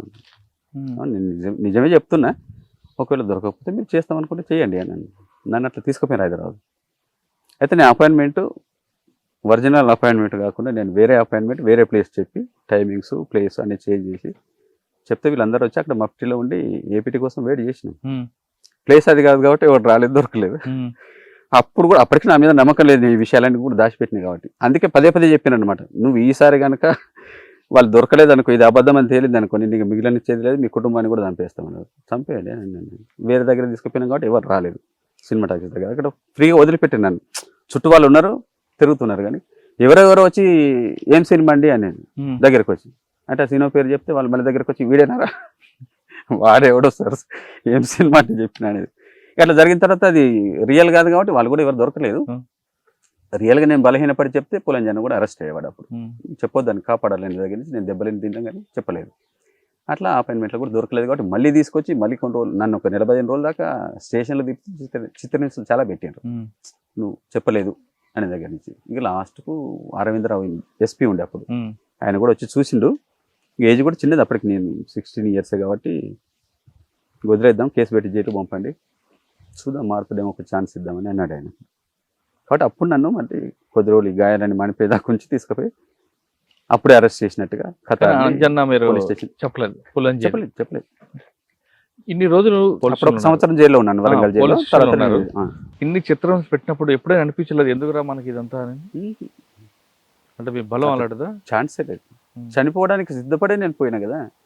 అనేక పుస్తకాలు చదివింది ఉన్నాను నేను పార్టీలోకి పోకంటే ముందే 200-250 పుస్తకాలు, సైద్ధాంతిక పుస్తకాలు, నవలలు, వాటిలో ఇతర దేశాల విప్లవ చరిత్రలు, దాంట్లో అనేక చిత్రహింసలు పెట్టినటువంటి కామ్రేడ్స్ ఎంత దృఢంగా వ్యవహరించిండ్రు, వాళ్ళు ఎట్లా ప్రాణాలు ఇచ్చిండ్రు అనేటువంటి ఎంతో స్ఫూర్తిగా మేము అప్పటి తరం తీసుకునే వాళ్ళం. కాబట్టి అవన్నీ కూడా నా మైండ్లో ఉన్నాయి కాబట్టి నేను దేనికి లొంగడానికి సిద్ధంగా లేను. నన్ను ముక్కలుగా నరికినా కూడా నేను ఏ విషయం చెప్పొద్దనే కమిట్మెంట్ తోటి ఉన్నాను కాబట్టి నేను చెప్పలేదు. ఆయన సంవత్సరం పాటు జైల్లో ఉన్నారు. జైల్లో బయటకు వచ్చాక అదే వీళ్ళు బెయిల్ మీద తీసుకొచ్చి రమ్మన్నాను వాళ్ళే. ఇప్పటికైనా పోకరాని చాలా బతలాడిండ్రు ఏడ్చిండ్రు. అయినా నా స్పిరిట్ ఏం తగ్గలేదు. ఆయన చిత్రహింసలకు గురైనా జైల్లో ఉన్నా. జైల్లో కూడా పుస్తకాలు చదివినాం. Jail campaign Warangal jail, Warangal central jail. కాబట్టి ఇంకా స్పిరిట్ పెరిగిందే తప్ప తగ్గలేదు నాలో. కాబట్టి నేను రాగానే పార్టీ మళ్ళీ కాంటాక్ట్ వస్తే పోవాలనే సంసిద్ధతతో ఉన్నాను. అప్పటికి నేను అనుకున్నట్టుగానే నెల రోజులు కూడా కాలేదు, వెంటనే పార్టీ మళ్ళీ నా దగ్గరకు ఉత్తరం పంపింది. రణదేవి ఉండే మీ అప్పుడు. బయట పంపింది మీ మీద ఒక అబ్జర్వేషన్ ఉంటుంది కదా, ఎవరు చేయలేదా అప్పట్లో పోలీసులు? అప్పుడు రూరల్లో రోజువారీగా వచ్చి ఎవరు వస్తున్నారని అబ్జర్వ్ చేయలేరు కదా. మట్టిలో అప్పుడప్పుడు వచ్చేవాళ్ళు, తిరిగేవాళ్ళు. కానీ వచ్చి పోలీస్ స్టేషన్కి అటెండెన్స్ కోసం కూడా పోయినా నేను 1-2 సార్లు. సండే పోయి సంతకం పెట్టి వచ్చేది. మిగతా రోజులలో 24 hours ఎవరు ఉంటారు కదా. అట్లా లెటర్ ఏం పంపింది మీకు? అదే మళ్ళీ నువ్వు ఏమనుకుంటున్నావు, వస్తావా విరమించుకుంటావా, రావాలనుకుంటే మాత్రం నువ్వు రా, వెంటనే అపాయింట్మెంట్ ఉన్నది అనేది క్రాంతి అనేది ఉత్తరం రాసి పంపిండు. ఆ ఉత్తరం చూడగానే నేను పోవాలనేదే నిర్ణయించుకొని ఉన్నాను కాబట్టి వెంటనే మళ్ళీ నేను. ఎక్కడ కలిసారు మీకు అప్పుడు? ములుగా కాదు, హనుమకొండలో కొత్తూరు. అప్పుడు మన ప్రకాష్ అని అప్పుడు ఒక ఆర్గనైజర్ జైలు నుంచి బయటకు వెళ్ళగానే పట్టుకొని చంపేసారు. ఆ అమ్మ ఇప్పటికి ఉన్నది, బతుకున్నది. వాళ్ళ ఇంట్లో వాళ్ళ కుటుంబం అంతా, భాగ్యక్క వాళ్ళ పులంజన్న భార్య వాళ్ళ తల్లి. అక్కడ సినిమా టాకీస్ దగ్గర అపాయింట్మెంట్. అడిగి పోయిన తర్వాత వాళ్ళ తమ్ముడు చిన్నోడు సీను అని తర్వాత గ్రైనేడ్ బేలి చనిపోయింది మెదక్లో. అప్పుడు వాడు చిన్నోడే, నాకంటే చిన్న వయసు. వాడు అప్పుడు చదువుకుంటేనే వాడు కొరియర్గా, క్రాంతి అనేది ఒక కొరియర్గా పనిచేసేవాడు. ఇట్లాంటి అపాయింట్మెంట్స్కు పిల్లోడు కాబట్టి అనుమానం రాదని నేను పంపించాడు. సైకిల్ మీద వచ్చి నన్ను రిసీవ్ చేసుకొని భాగ్యక్క వాళ్ళ ఇంటికి వాళ్ళ ఇల్లుకే. క్రాంతి రణదేవు తర్వాత అప్పటి రామకృష్ణ నాగేశ్వరరావు, అప్పటికి వాళ్ళు ఇంకా చనిపోలే. పాత రామకృష్ణ నాగేశ్వరరావు ఉండే స్టూడెంట్ లీడర్స్. రామకృష్ణ జిల్లా కమిటీ మెంబరు, ఈయన స్టూడెంట్ ఆర్గనైజర్. ఆయన చెప్పింది ఎక్కడికి వెళ్ళారు మీరు? వాళ్ళు వచ్చి కలిసి మాట్లాడి నన్ను హైదరాబాద్ అపాయింట్మెంట్ పంపారు. అక్కడ పంపితే అదే పులంజన్న కలిసింది. అక్కడి నుంచి ఖమ్మం పంపారు. రెండోసారి జైలు నుంచి వచ్చిన తర్వాత నేను చిట్యాల ఏరియాకు ఆర్గనైజర్గా పంపిందని కలిసి. అప్పటికి మైదాన ప్రాంతాలలో ఆర్గనైజరు మాత్రమే ఉండేది. ఆర్గనైజరు, రక్షణ కోసం ఒక దళ సభ్యుడు. జైలు నుంచి వచ్చిన తర్వాత సీదా చిట్యాల ఏరియా ఆర్గనైజర్ నన్ను పంపారు. అప్పటికి నాకంటే ముందు నల్లా వసంత్ అనే ఆర్గనైజర్ ఉండే అక్కడ. ఆయన దండకారణ్యానికి ట్రాన్స్ఫర్ చేసింది పార్టీ. ఆయన ప్లేస్లో చిట్యాల ఆర్గనైజర్గా నన్ను నిర్ణయించారు కాబట్టి నన్ను పంపారు. ఆయన నాకు ఏరియా కొద్దిగా పరిచయం చేసేసి ఆయన డీకే వెళ్ళిపోయింది ట్రాన్స్ఫర్ అయ్యి. ఆయన ప్లేస్లో నేను చిట్యాల పరకాల ప్రాంతం మొత్తం. ఎంతకాలం పనిచేశారు? 91 ప్రారంభం దాకా నేను 87 నుంచి. ఓకే, అంటే 3-4 సంవత్సరాలు. బలోపేతం మీరేం చేశారు? చిట్యాల పరకాల ఏరియాలో చాలా గ్రామాలలో సంఘాల నిర్మాణము, యూత్ పెద్ద ఎత్తున కదలడము, రిక్రూట్ కావడం, ఇదంతా కూడా నేనున్నటువంటి కాలంలో జరిగినటువంటిది. ఆ గాజర్ల సారన్న అని వెలిశాల నుంచి బాలఘట్లో పనిచేస్తూ వాళ్ళు భార్య భర్తలు ఇద్దరిని పట్టుకొని చంపేశారు. ఆయన కూడా అప్పుడు 90లో నేను రిక్రూట్ చేసిన. అంతకుముందు ఆయన సంఘనాయకుడుగా చుట్టూ ఏరియాలో పరిచయం. మంచి పరకాల ప్రాంతంలో ఏ గ్రామాలు ఎక్కువ పార్టీ పట్టు ఉంటుంది? చాలా గ్రామాలు, ఒక గ్రామం కాదు. దాంట్లో వెలిశాల కూడా ఒక గ్రామం. కానీ వెలిశాల ఒకటే కాదు, ఆ కాలంలో చాలా గ్రామాలు ఉన్నాయి. అట్లాంటి టేకుమట్ల, వెలిశాల, కుందనపల్లి, రాగపురము, చల్లగరిగే, ఇట్లా చిట్యాల ప్రాంతంలో ఆ కాలంలో చాలా గ్రామాలే మనకు హెడ్ క్వార్టర్స్గా పనిచేసినాయి. మరీ ముఖ్యంగా 90 కాలంలో చిట్యాల పరకాల ఏరియాలో ప్రతి విలేజ్ మాకు హెడ్ క్వార్టరే. కేవలం ఒక వెలిశాల మాత్రమే కాదు, వెలిశాల లాంటి అనేక గ్రామాలు ఉన్నాయి. వెలిశాల సరే మొన్న ఏదో ఆ సురేందర్ పాట రాయడం, సభ పెట్టడం, దాంతో బాగా ఫోకస్ అయింది. కానీ కేవలం వెలిశాల కాదు, వెలిశాల లాంటి ఊర్లు చిట్యాల పరకాల ఏరియాలో కోకొల్లలు ఉన్నాయి. ప్రతి ఊరు అట్లాంటి ఊరే. టైంలో నిర్బంధం ఉండేది. ఆ నిర్బంధం ఎలా ఎదుర్కొనేవారు? అప్పుడు చాలా నిర్బంధం ఉండేది. 90 వచ్చేంత దాకా, 87 నుంచి 90 దాకా తిండి కూడా దొరకకపోయేది. అప్పుడు ఆ కష్టాలని దొరికేది కాదు, ప్రజల్లో పట్టుంటది కదా, భయం కదా. నువ్వు అన్నం పెట్టిన వాళ్ళని తీసుకుపోయి పోలీస్ స్టేషన్లో కొట్టడము, పోలీసులు కొట్టడము, సంఘాలలో పనిచేస్తున్నారు అని అనుకున్నటువంటి వాళ్ళని తీసుకుపోయి చిత్రహింసలు పెట్టి జైల్లో పెట్టడం, బూటగా పెండుకోవడంలో చంపేయడం, ఇవన్నీ కొనసాగుతున్నప్పుడు ప్రజలలో ఒక భయాందోళన ఉంటుంది కదా. ప్రజలలో ప్రేమ ఉండేది, దాంతో పాటుగానే నిర్బంధం మూలంగా భయం ఉండేది. కాబట్టి అంత నిర్బంధంలో కూడా మాకు రహస్యంగా సహకరించేవాళ్ళు, బహిరంగంగా సహకరించకపోయేది. వాళ్ళు సహకరించారు కాబట్టి మా లాంటి ఆర్గనైజర్లు ఆ కాలంలో బతికారు. ఎవరు ఇళ్లలోకి పోతే అప్పుడు మైదాన ప్రాంతం కాబట్టి ఇళ్లలోనే దాచుకునేవాళ్ళు. చిట్యాల నుండి ఎక్కడికి వెళ్ళారు? చిట్యాల పరకాల ఆర్గనైజర్గా పనిచేసి నేను 91 ప్రారంభంలో ఆ ప్రాంతాల నుంచి నన్ను ఏటునగరం దళ కమాండర్గా బదిలీ చేశారు. అప్పటికి అడవి ప్రాంత దళాలు 2 ఉండేవి, మహదేవ్పూర్ దళము, ఏటునగరం దళం అని 2 దళాలు. ఏటునగరం దళానికి జంపన్న కమాండర్గా ఉండేవాడు నాకంటే ముందు. మహదేవ్పూర్కు జనార్దన్ అని ఒక కమాండర్ ఉండే, ఆయన చాలా కాలం కింద లోనిపై సాధారణ జీవితం గడుపుతున్నాడు. ఆ 2 అడవి దళాలు ఉండేది. ఏటునగర్ ఎంతకాలం పనిచేశారు? 91లో నేను పోతే జంపన్న రిలీవ్ అయిన ప్లేస్లో నేను కమాండర్ అయ్యాను. కమాండర్ అయినాక జస్ట్ 6-8 నెలల తర్వాత డివిసిలోకి తీసుకున్నారు. అప్పుడు కొత్తగా ఈ అడవి ప్రాంతాన్ని అంతా ఉద్యమాన్ని విస్తరించాలనే దాంతో అదొక ప్రత్యేక జిల్లా కమిటీ ఏర్పాటు చేశారు. కరీంనగర్, ఖమ్మము, వరంగల్ జిల్లా ఫారెస్ట్ ప్రాంతాన్ని కలిపి NTFD అనే పేరుతోటి ఉత్తర తెలంగాణ ఫారెస్ట్ డివిజనల్ కమిటీ అని కొత్తగా డివిజనల్ కమిటీ ఏర్పాటు చేసినప్పుడు ఫస్ట్ డివిజనల్ కమిటీలో అదే Mahesh Erramreddy Santosh Reddy divisional committee secretary, మళ్ళీ ఇక్కడ కూడా ఆయనతో కలిసి పనిచేసే అవకాశం వచ్చింది. మరి అప్పటికి ఆయన జైలు నుంచి రిలీజ్ అయ్యి ఆ ప్రాంతానికి వచ్చింది కాబట్టి మళ్ళీ ఒకసారి అరెస్ట్ల కంటే ముందు మేము కలిసి పనిచేసినాం, అరెస్టుల తర్వాత మళ్ళీ పనిచేసాం. ఒక సంవత్సరం పనిచేస్తారు సంవత్సరం కాదు, 2000 సంవత్సరం దాకా నేను అక్కడే ఉన్నాను. జిల్లా కమిటీ ఏర్పడినప్పుడు ఆయన ఫస్ట్ రిలీవ్ అయినప్పుడు జంపన్న జిల్లా NTFD కార్యదర్శి అయ్యాడు. ఆయన రిలీవ్ అయ్యి పై కమిటీలోకి పోయినప్పుడు నేను ఆ కమిటీ కార్యదర్శి అయ్యాను. 95 వరకు నేను కార్యదర్శి అయినా. 95లోనే ఉత్తర తెలంగాణ స్పెషల్ జోన్ NTHZC ఏర్పడింది కదా, ఆంధ్ర నుంచి విడదీసి అదొక రాష్ట్ర కమిటీ స్థాయి ఇవ్వడం జరిగింది. అదే టైంలో పోలీస్ మీద దాడి ఉంటుంది. 95 నుంచి 2000 వరకు 5 సంవత్సరాలు నేను NTHZC మెంబర్ గా పనిచేసిన. ఏటూరు నగరం స్టేషన్ మీద నేను పోయిన తర్వాత గణేష్ వాళ్ళు ఇప్పుడు చనిపోయిన ఉదయ్ నాయకత్వంలో ఏటూరు నగరం దాడి చేసిన. ఏటూరు నగర పోలీసు దాడికి ముందు ఏటూరు నగర్ లో ఒక ఆర్టీసీ బస్సును పేల్చాడు, ప్రయాణికులు చనిపోతారు. అది కూడా నేను DK ట్రాన్స్ఫర్ అయిన తర్వాత జరిగింది, నేను పరోక్షంగా విన్నాను రిపోర్టు. అది మిస్టేక్ లో జరిగింది. తర్వాత దాని మీద కూడా పార్టీ రివ్యూ చేసి అది తప్పు, వాస్తవంగా పోలీసు వాళ్ళు అనుకుని పేల్చారు. అది పోలీసు వాళ్ళు జాగ్రత్తగా తప్పుకోవడంతో సాధారణ జనం రావడం, ఆ జనం అందరూ కూడా మాకు ఆత్మీయులే, మా సంఘాలలో పనిచేసే వాళ్ళు, పరిచయం తిండి పెట్టినటువంటి కుటుంబాలే. ఆ విషయంలో పార్టీ కూడా చాలా దుఃఖానికి గురైంది. అదే మన ప్రజల్ని మనమే చంపుకున్నాం అనేది. అయితే అది మిస్టేక్ వల్ల జరిగింది, ఉద్దేశపూర్వకంగా జరిగింది కాదు. ఆ చేసినటువంటి చేసిన వ్యక్తిని పార్టీ సస్పెండ్ చేసింది కదా, సస్పెండ్ చేస్తే ఆయన ఉన్నారు, ఆయన బయటకు వెళ్ళిపోయాడు. ఏటూరు నగరం వెళ్ళారండి మీరు? అదే 2000 వరకు నేను NTFD కార్యదర్శి, NTHZC మెంబర్ గా పనిచేశాను. తర్వాత 2000 చివరిలో దండకారణ్యం ట్రాన్స్ఫర్ అయ్యాను. అక్కడ ఎవరు బాధ్యులు మీకు? దండకారణ్యంలో అప్పటికి ఈ సోను సెక్రటరీగా ఉన్నాడు. దండకారణ్య ఎవరు? వేణుగోపాల్. అక్కడ ఎంతకాలం చేశారు సోను దగ్గర? మొత్తంగా నేను 2012 వరకు DK పాటు. సోను అని కాదు, అక్కడ ఉన్నటువంటి లీడర్షిప్ అంతా HZC అన్నప్పుడు మొత్తం జోన్ కంతా బాధ్యత వహిస్తుంది కదా. నేను ఇక్కడి నుంచి పోగానే నిర్దిష్టంగా నా వర్క్ డివిజన్ గడిచిరోలి జిల్లా కమిటీని ఒక 3 సంవత్సరాలు నేను గైడ్ చేసిన HZC మెంబర్గా. ఆ తర్వాత నేను ఇటు దక్షిణ బస్తర్ వైపు ట్రాన్స్ఫర్ అయ్యి దక్షిణ 13 సంవత్సరాలు ఉన్నారు కదా మీరు, 2000 నుంచి 2013 వరకు. ఈ 13 సంవత్సరాల్లో మీరు ప్రజల కోసం చేసిన ఒక కార్యక్రమాలు చెప్పడం బాగా మీకు మనసుకు నచ్చి ఇప్పటికైనా అరే ఇలా చేశాను సంతోషపడే సంగతి? ఇక 1-2 కాకుండా అక్కడ జంతన సర్కార్లనే నిర్మాణం చేసి గ్రామాలలో ఫారెస్ట్ దోపిడీకి వ్యతిరేకంగా పోరాడి వాళ్ళ దోపిడీ జులుమునంతా కూడా అనిచేసినాం. గ్రామాలలో పెత్తందారుల ఆధిపత్యాన్ని తీసేసినాం. ప్రజలకు మహిళల మీద ఉన్నటువంటి పితృస్వామ్య అణిచివేతను కూడా మేము తొలగించినాం. దాంతో మహిళలకు కూడా ఒక విముక్తి లాంటి ఫీలింగ్ వచ్చింది. తర్వాత ఇవన్నీ చేస్తూ అనేక అడవులు నరుక్కొని ప్రజలందరికీ భూమి లేని కుటుంబం లేకుండా పోయింది కదా పార్టీ వచ్చిన తర్వాత.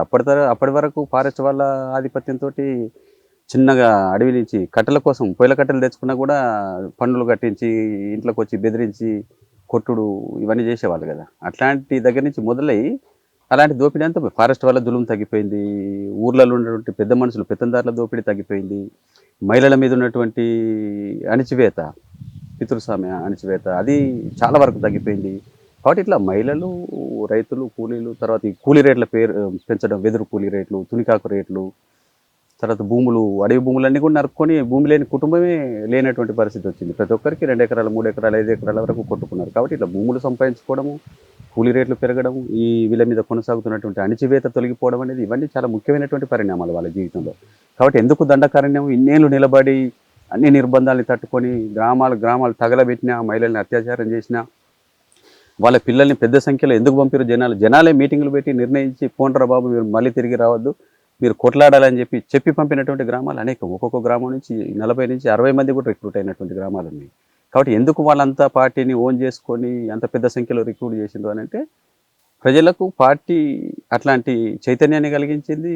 ఆ సమస్యలన్నిటి పట్ల పోరాడిపించి వాటన్నిటిని పరిష్కరించింది. కాబట్టి ప్రజలలో ఆ నమ్మకం, ఆ విశ్వాసం పెరిగింది. కాబట్టి జంతన సర్కార్లు ఏర్పడిన తర్వాత ప్రజల జీవితాలలో మనం చేయగలిగినటువంటి సంస్కరణలు కూడా విప్లవ సంస్కరణలు అనేకం. భూమి చదును చేసుడు, వ్యవసాయంలో మెరుగుదల తీసుకురావడము, 2 పంటలు పండించే స్థితి తీసుకురావడము, ఇట్లాంటివన్నీ కూడా ప్రతి విషయాలలో ఊర్లలో జరిగేటువంటి నేరాలని పరిష్కరించుకోవడానికి న్యాయ కమిటీ ద్వారా, ప్రజా పంచాయతీ ద్వారా సమస్యల్ని పరిష్కరించుకోవడం, ప్రతి విషయాన్ని ఉమ్మడిగా గ్రామం నిర్ణయాలు తీసుకోవడం, ఊర్లలో ఈ తాగునీటి వసతి కూడా లేకపోయేది కదా, చువ్వల్ని బాగు చేసి మంచినీటి వసతిని ఏర్పాటు చేసుకోవడం, ఇట్లా చేయగలిగిన స్కూల్స్, ఆదివాసీ పిల్లలకు పార్టీ స్కూల్స్ నిర్మాణం చేసి దళాలలో ఉన్నటువంటి గాయపడ్డ వాళ్ళు, పనిచేయలేనటువంటి వాళ్ళని టీచర్స్గా పెట్టి ఆశ్రమాలు కూడా నడిపినాం మేము అక్కడ. చాలా ఆశ్రమాలు కూడా నడిచినాయి. జంతన్ సర్కారు మీకు ఒక గుండెకాయ లాంటిది. ఉమ్. దండకార్యంలో మీరు చేసిన అభివృద్ధులు జంతన్ సర్కార్ ప్రధానంగా కనిపిస్తారు. కానీ అదే జంతన్ సర్కార్ మీద పోలీసుల వైపు నుంచి కూడా చాలా విమర్శలు ఉన్నాయి. మీరు చెప్పిన అన్ని కార్యక్రమాల్లో చెరువులు తవ్వించారు, మంచి కార్యక్రమం చేశారు. కానీ చెరువులు తవ్వించడమే కాదు, దానికి ఇంకా డెవలప్మెంట్ ఉంటుంది. కమర్షియల్ పంటలు పండించడానికి రైతులకి మీరు సరిగ్గా అవగాహన కల్పించలేదు ఒకటి. స్కూల్లో కూడా పిల్లలకి చదువు నేర్పారు, మంచి కార్యక్రమం. కానీ ఆ స్కూల్లో ప్రభుత్వానికి వ్యతిరేకం పాఠాలు చెప్పడంలో ఎక్కువ ప్రాధాన్యత ఇచ్చారు, అదొకటి.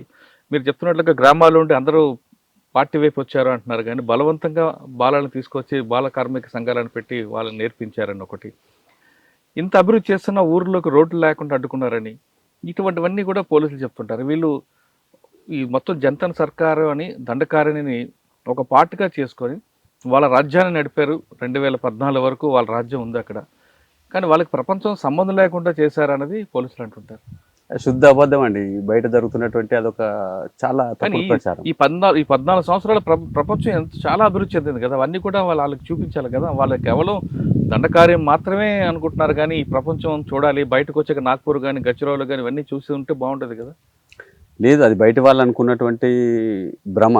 పోలీసులు చేస్తున్న తప్పుడు ప్రచారాన్ని నమ్మి అట్లా అనుకుంటున్నారు. కానీ పార్టీ ఎప్పుడూ మేము చదువుల కోసం వాళ్ళని బయటికి పంపినటువంటి పిల్లలు కూడా చాలా మంది ఉన్నారు. మేము చెప్పగలిగిన మేరకు 3rd క్లాస్ 5th క్లాస్ మీరు ప్రజా వ్యతిరేక పాఠాలు చెప్పినట్టున్నారు కదా, మా సిలబస్ అంతా కూడా మీరు రెఫర్ చేయండి. మేము ఏం వాళ్ళకు హింసాపూర్తి రాజకీయాల గురించి పాఠాలు చెప్పినామా, సైంటిఫిక్ ఎడ్యుకేషన్ అనేది మేము ఏమైతే చెప్తున్నామో ఇప్పుడున్నటువంటి మీకు చెప్పిన పాఠాలు ఎక్కడ కూడా పార్లమెంట్ కానీ ఎన్నికల వ్యవస్థ గురించి లేదు కదండి. ఎన్నికల వ్యవస్థ గురించి ఉండదండి, మా అవగాహన అది కాదు కాబట్టి. కానీ నువ్వు సైంటిఫిక్ ఎడ్యుకేషన్ పిల్లలకు ఏం స్త్రీ పురుషులు కొద్దిమంది అద్భుతంగా వాటిని ఎంతో మెచ్చుకున్నటువంటి వాళ్ళు కూడా ఉన్నారు. ఇటు మహిళ ఏం పని చేయాలి, పురుషుడు ఏం పని చేయాలి, తరతరాలుగా వస్తున్నటువంటిది. నాగలి దున్నడం పురుషుడు అనుకుంటారు కదా, కానీ అక్కడ మనం చెప్పే పాఠాలలో చందు నాగలి దున్నుతున్నాడు, అది ఇంకొక మహిళ పేరు తోటి అట్లా ఉంటుంది అనమాట.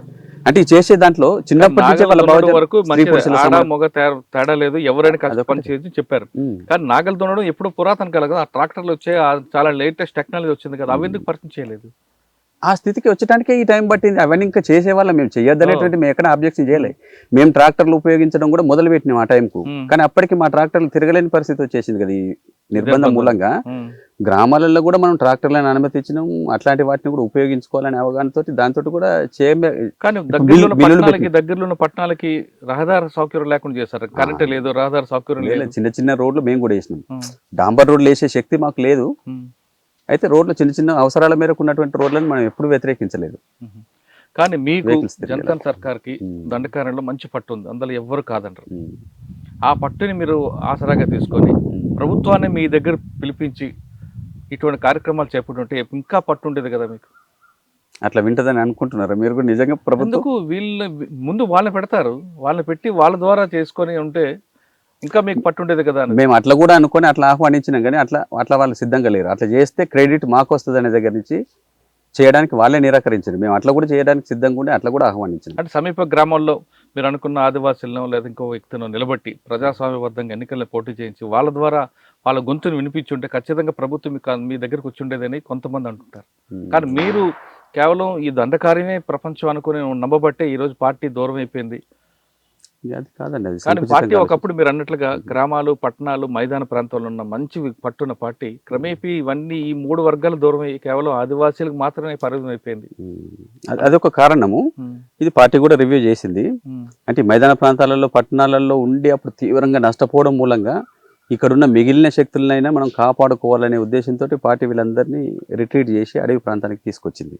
కానీ అదే అడవుల్లో కొన్ని ఫ్యాక్టరీస్ ఉన్నాయి, లాయిడ్ కంపెనీ కానీ ఇటువంటి. బయట ఉన్నప్పుడు మీకు ప్రతి కార్మిక సంఘంలో కూడా ప్రతి కంపెనీ దగ్గర కార్మిక సంఘం ఉండేది, మీకు మంచి పట్టు ఉండేది, సింగరేణి లాంటిది అని కుదరదు. కానీ అక్కడ ఉన్న కంపెనీలో ఒక ఎర్ర జెండా కూడా కనపడదు. ఎందుకండి అక్కడ కూడా మేము పట్టణాలకు విస్తరించలేదు, ఆదివాసీ గ్రామాల వరకు ఉంటుంది. దండకారణ్యంలో ఎక్కడ దండకారణ్యం గచ్చిరోలే కానీ కొన్ని కంపెనీలు ఉన్నాయి అక్కడ. మరి మేమున్న ప్రాంతంలో లేవు. గచ్చిరోలు లాయిడ్ కంపెనీ ఉంది కదండి. లాయిడ్ కంపెనీ ప్రారంభం అవుతున్నప్పుడు మేము దాన్ని వ్యతిరేకించినాం. గ్రామాలలో ప్రజలు దానికి వ్యతిరేకంగా పోరాడేది. కానీ మరి స్టాండర్డ్ అయిపోయింది కదా, అది బలవంతంగా పెట్టబడ్డది. అప్పుడు ప్రజలు పెట్టిన తర్వాత కూడా అక్కడ ఒక ఎర్ర జెండా కనబడదు కదా, కార్మిక సంఘం ఉండదు, అదేవిధంగా ఏఓబి తీసుకోండి, అక్కడ ఎస్ఆర్ పైప్ లైన్స్ ఉన్నాయి, అక్కడ కూడా కార్మిక సంఘం కనపడుతుంది. అంటే మీకు ప్రధాన పట్టు అనేది ఇక్కడ ఫ్రంటల్ ఆర్గనైజేషన్ కదా, అది ఎందుకు క్రమేపీ దూరం అవుతుంది? ఆ విషయాన్ని పార్టీ ఎందుకు గుర్తించలేకపోయింది? పార్టీ గుర్తించింది, సమీప మైదాన ప్రాంతాలు పట్టణాలు కూడా మనం విస్తరించాలి, అక్కడ కూడా వివిధ రకాల వర్గాలని ఆర్గనైజ్ చేయాలనేటువంటిది పార్టీ ఎప్పుడూ రివ్యూ చేసి DKHZC తీర్మానాలు కూడా చేసింది. దాని మీద పరిమితంగా కొద్దిమంది శక్తుల్ని కూడా అలర్ట్ చేసింది. కానీ అంటే ఇప్పుడు ఆ ప్రాంతాన్ని ఆర్గనైజ్ చేయడానికి ఆ టాలెంట్స్ ఉన్నటువంటి శక్తులు కూడా కావాలి. మనకు వచ్చిందంతా కూడా రూరల్ నుంచి చదువురానటువంటి క్యాడర్ ఎక్కువ భర్తీ అయిన వాళ్ళు. కాబట్టి నువ్వు విద్యార్థుల దగ్గరికి పోవాలన్నా, ఒక కార్మికుడి దగ్గరికి పోవాలన్నా, వాళ్ళకి సంబంధించిన విషయాల మీద వాళ్ళకి అవగాహన కల్పించే రాజకీయ కెపాసిటీ ఉన్నటువంటి వాళ్ళని పంపాల్సి ఉంటుంది. మనం ఎందుకు దూరం అనుకుంటారు అలాగా? బాగా చదువు మీరు మీ టైంలో ఐడియాలజీ అంటే ఇక్కడ మైదానాలు పట్టణాలు బలహీనపడడం అనేది పార్టీకి ఒక పెద్ద డ్రాబ్యాక్. అది ఎందుకు బలహీనపడింది? అది ఇప్పుడు చెప్పిన కదా, అంటే ఇక్కడ తీవ్రమైన నిర్బంధం కొనసాగించింది ప్రభుత్వం. దాంతో ఇక్కడ ఉన్న వాళ్ళు చాలా మంది ఎన్కౌంటర్లలో చనిపోయారు, మైదానాలు కానీ పట్టణాలు కానీ. చివరికి చెరుకూరు రాజకుమార్ దాకా కూడా పట్టణాలలో కొద్ది మందినైనా మనం మిగిల్చి చేసినాం అట్లా. కానీ అందరూ అరెస్టులు కావడం, బూటకపు ఎన్కౌంటర్లలో చనిపోవడం జరిగింది. తర్వాత మిగిలిన కొద్ది మందిని మనం రక్షించుకోవడానికి మనం అడవులకు తరలించినాం. కానీ చెరుకూరు రాజకుమార్ గారు చనిపోయినా, ఎవరు చనిపోయినా ఇప్పుడు సాంబయ్య లాంటి వాళ్ళు, కరెక్ట్ కట్టిన వాళ్ళు చాలా మంది పట్టణాలు ఉన్నారు. వాళ్ళందరినీ ఎందుకు కూడగట్టలేదు పార్టీ? అదే అంటున్నా కదా, కూడగట్టే వాళ్ళందరినీ మిగిలిన వాళ్ళను రక్షించుకోవడంలో భాగంగా అడవికి తీసుకుపోయిన తర్వాత మేము అన్నింటినీ వదిలేసాం. ఇక రక్షణే ప్రధానం, లేకపోతే ఆ కూడగట్టే శక్తిని ఆ కొద్ది మందిని కూడా మనం కోల్పోతాం అనేటువంటి స్థితి వచ్చిన తర్వాత వాళ్ళందరినీ మనం రక్షించుకోవడానికి తెచ్చిన తర్వాత అక్కడ ఎవరు లేకుండా అయినారు. పట్టణాల మైదానాలన్నీ ఖాళీ చేసి ప్రజల్లో మార్పు వచ్చింది అనుకుంటా. లేదు, ప్రజలలో మార్పు కూడా వచ్చింది. కానీ ఆ మార్పు వచ్చే కంటే ముందే మేము అక్కడ ఉన్నటువంటి శక్తుల్ని తరలించినాము. తరలించిన తర్వాత దాన్ని కంటిన్యూ చేసేటువంటి శక్తి లేకుండా పోయింది. నీకు పట్టణాలలో ఎంత నిర్బంధం ఉన్నా ఆర్గనైజర్లు కంటిన్యూగా మా నిర్మాణాలు కొనసాగినప్పుడు ఈ దుస్థితి రాలేదు. ఎందుకంటే కంటిన్యూగా పార్టీ వాయిస్ ఏంటిది అనేది బయట మీడియా చెప్పేటువంటిది రకరకాల కట్టుకథలు ఉంటాయి, పోలీసు వాళ్ళు చెప్పే వర్షన్ వేరు ఉంటుంది. అసలు వాస్తవం ఏంటిది అనేది ఎప్పటికప్పుడు ప్రజలకు ఆ కాలంలో చాలా అందేది. ఎందుకంటే అట్లాంటి నెట్వర్క్, అట్లాంటి మెకానిజం ఉండేది ఆర్గనైజర్లు ఉన్నప్పుడు. ఆర్గనైజర్లే మేము లేకుండా మొత్తం అడవులకు తరలించబడిన తర్వాత నీకు ఆ నెట్వర్కే లేదు మనది. అదే అనుకుంటారా? లేదా బయటకు వచ్చిన ప్రపంచంలో, సమాజంలో కుల సంఘాలు పెరగడం కానీ, లేదా వ్యక్తుల్లో స్వార్థం పెరగడం కానీ, మీలాంటి వాళ్ళు అప్పుడు వర్గపోరుకు ఎక్కువ ప్రాధాన్యత ఇచ్చారు. ఇప్పుడు కానీ వర్గపోరుక, స్వార్థపోరుక ఉండదు. ఇది కూడా పార్టీ దూరం అవడానికి ఒక కారణం అనుకోవచ్చా? అది ఒక కారణము. కానీ నిజంగా పార్టీ ఉండి ఉంటే దానికి వ్యతిరేకంగా కూడా ప్రోగ్రామ్ తీసుకుని ఎడ్యుకేట్ చేస్తే ఇంకా కొంత ఆలోచించేటువంటి శక్తులన్నింటినీ కూడా కూడగట్టు. 2014లో ఒక తీర్మానంలో పార్టీ క్రమేపీ దూరం అవుతుంది, దాని కారణాలు రాయించుకున్న బుక్కులు తర్వాత ఎందుకు దాన్ని పక్కన పెట్టుకుంటూ వచ్చారండి? పక్కకు పెట్టడం అంటేనే పార్టీకి సంబంధించిన శక్తి సామర్థ్యాల సమస్య కూడా ఉందండి. ఒకప్పుడు మైదానం నుంచి పట్టణాల నుంచి రిక్రూట్మెంట్ కంటిన్యూస్గా వచ్చినప్పుడు వాళ్ళు కొద్దిగా బెటర్గా ఉంటారు కాబట్టి ఆ టాలెంట్ తోటి వాళ్ళు అట్లాంటి వర్గాలలో పోయి పనిచేసే వాళ్ళు ఉండేది. మా రిక్రూట్మెంట్లోనే మొత్తంగా ఆదివాసీ ప్రాంతానికి పరిమితమైన, అది వాస్తవమే. ఆదివాసుల నుంచి చదువు రాని వాళ్ళ రిక్రూట్మెంటే ఎక్కువ. కాబట్టి వాళ్ళ దళాలలో కమాండర్లుగా, అంతకంటే పై స్థాయిలో మిలిటరీ చర్యలు చేసి ఇట్లాంటి వాళ్ళు, లేదా గ్రామీణ ప్రాంతంలో ఉన్న ప్రజల్ని ఆర్గనైజ్ చేసే శక్తి సామర్థ్యాలు పెరిగినాయి తప్ప. అంతేనా? పట్టణాలు లేదు, స్టేట్ కమిటీకి సెంట్రల్ కమిటీ మధ్యన గ్యాప్ రావడం, సెంట్రల్ కమిటీలో విడిపోవడాలు, సెంట్రల్ కమిటీలు రకరకాల భిన్నాభిప్రాయాలు రావడం అది కారణం అనుకో. భిన్నాభిప్రాయాలు ఈ విషయాలలో లేవు. మైదాన ప్రాంతాలలో కానీ పట్టణాలలో కానీ మళ్ళీ మనం ఎంటర్ కావాలి, అక్కడ ఉన్నటువంటి వివిధ రకాల వర్గాలలో పోవాలి, వాళ్ళని ఆర్గనైజ్ చేయాలనే దాంట్లో భిన్నాభిప్రాయాలు లేవు. కానీ మనకు శక్తులు లేక దాన్ని మనం చేయలేకపోయినాం. 1-2 చోట్ల మనం అలాంటి చేసిన దగ్గర కొద్ది ఫలితాలు వచ్చినాయి, దాన్ని కంటిన్యూ చేయలేకపోయినాం. ఇవన్నీ మన బలహీనతలు. అలాంటి శక్తులు లేకపోవడం, వాళ్ళని గైడ్ చేసే శక్తులు లేకపోవడంతో మనం దాన్ని ఎంటర్ అయ్యి అట్లా చేయలేకపోయినాము. ఆ విషయాలలో భిన్నాభిప్రాయం లేదు. అది చేయాలనేది. దాదాపు 13 సంవత్సరాలు ఉన్నారు దొండకారణ్యంలో, బాగా నిర్బంధం. ఈ నిర్బంధాలు ఎలాగ మీరు ఎదుర్కొన్నారు? 13 ఏళ్ళలో కూడా మీకు దాడులు, చాలా దాడులు తప్పించుకుని ఉంటారు. 1-2 చెప్పండి తప్పించుకున్న దాడులు. దండకారణ్యంలో దాడులు జరిగింది తక్కువ నా మీద. ఎందుకంటే దండకారణ్యంలో అప్పటికే నేను పోయిన తర్వాత ఈ గ్రామరాజ్య కమిటీని జనతన సర్కార్లుగా మార్చడం ఇవన్నీ మొదలైన తర్వాత ప్రజలలో మేము బాగా కన్సాలిడేట్ అయినాం. ప్రతి ఊరు మాకు ఒక ఉక్కు కాటలాగా మారింది. ప్రజలందరూ దాదాపు ఏదో ఒక నిర్మాణంలో ఉన్నారు. ఏ ఊర్లో నువ్వు చూసినా ఏ ఒక్క మనిషి కూడా ఆ నిర్మాణాల నుంచి బయట లేరు. మహిళలు, పురుషులు, పిల్లలు, అన్ని రకాల వాళ్ళు ఉన్నారు. క్యాంపులు ఉన్నా సరే మీకు సపోర్ట్ ఉంటుంది. వాళ్ళే సెంట్రీలు ఉంటారు కాబట్టి నీకు ఆవిడ బయలుదేరంగానే మనకు సమాచారం వస్తుంది. వస్తే మిలిషియా వాళ్ళే ముందు అక్కడ అటాక్ చేసి వాళ్ళని డిస్టర్బ్ చేస్తారు, వీళ్ళని అలర్ట్ చేస్తారు. కాబట్టి మా మీద డైరెక్ట్ దాడులు జరగడానికి నేనున్న కాలంలో అవకాశం లేదు. శత్రువు అప్పటికి ఇంకా బలం అంతా పెంచుకోలేదు కాబట్టి అట్లా డీకేలో నేను దాడులకు గురైంది తక్కువ. నేను NTFDలో ఉన్నప్పుడు ఎన్కౌంటర్స్ లో నా మీద జరిగినాయి.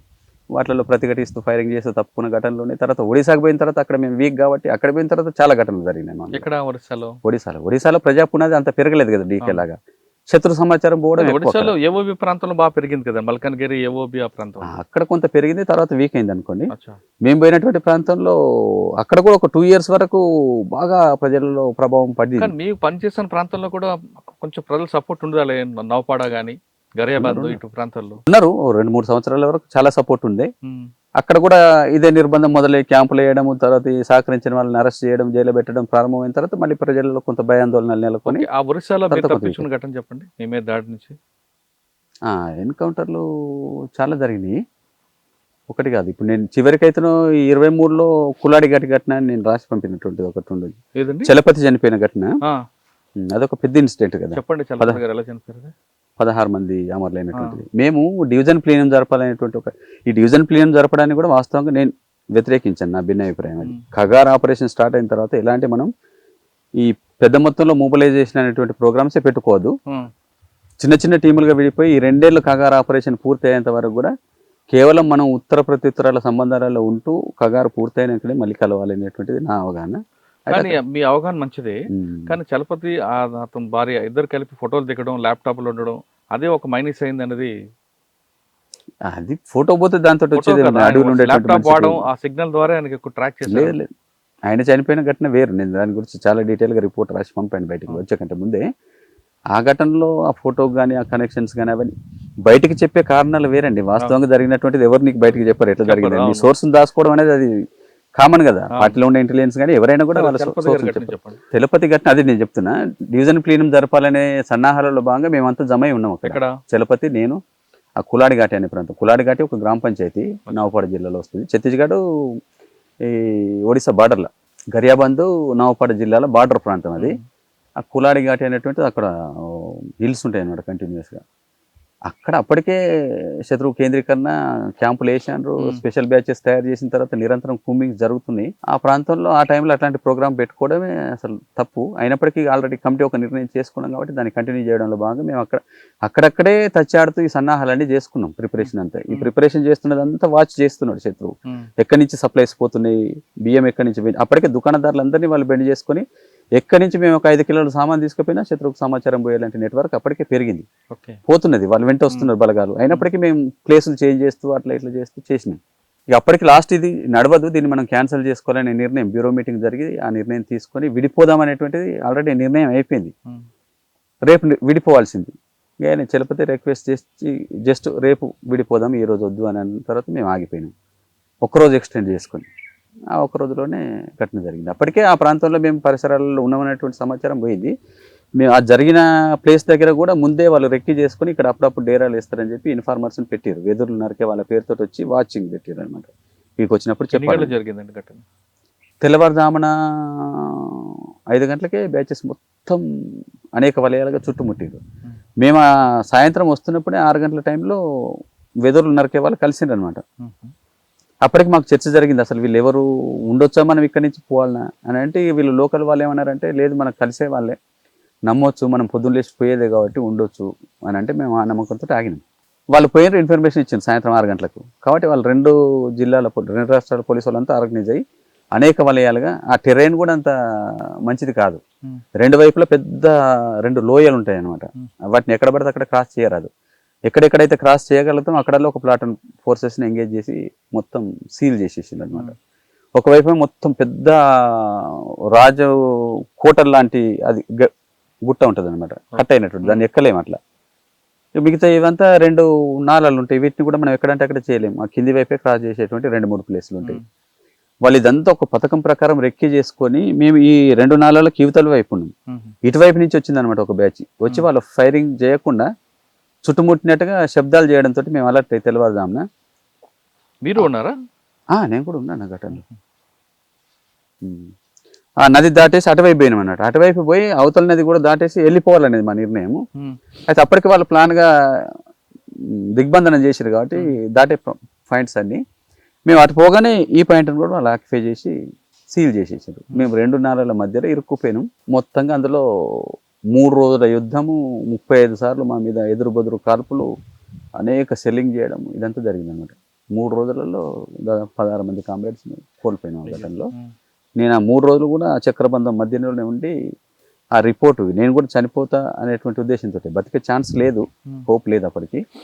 ఆ ఉద్దేశంతో ఈ ఘటన ఎందుకు జరిగింది, ఎట్లా జరిగింది అనేది బయట ప్రపంచానికి తెలవాలని అక్కడే నా దగ్గర మొబైల్ ఉండేది, నేను టైప్ చేసేది కాబట్టి ఈ రిపోర్ట్ అంతా కూడా నేను అక్కడ నుండి టైప్ చేసి బయటికి పంపాలనే ఉద్దేశంతో ప్రిపేర్ చేసిన తర్వాత 3వ రోజు ఈ బలగాలన్నీ విత్డ్రా అయిన తర్వాత నేను అక్కడి నుంచి ఎస్కేప్ అయి బయటకు వచ్చి మళ్ళీ ఆర్వీ ప్లేస్లో మిగతా తప్పుకున్న వాళ్ళందరం కలుసుకొని ఆ తర్వాత ఒక 4-5 రోజులకి నేను ఊరు సింపతైజర్ మొబైల్ ద్వారా ఇంటర్నెట్కి పంపి అట్లా బయటికి పంపాను ఆ రిపోర్ట్.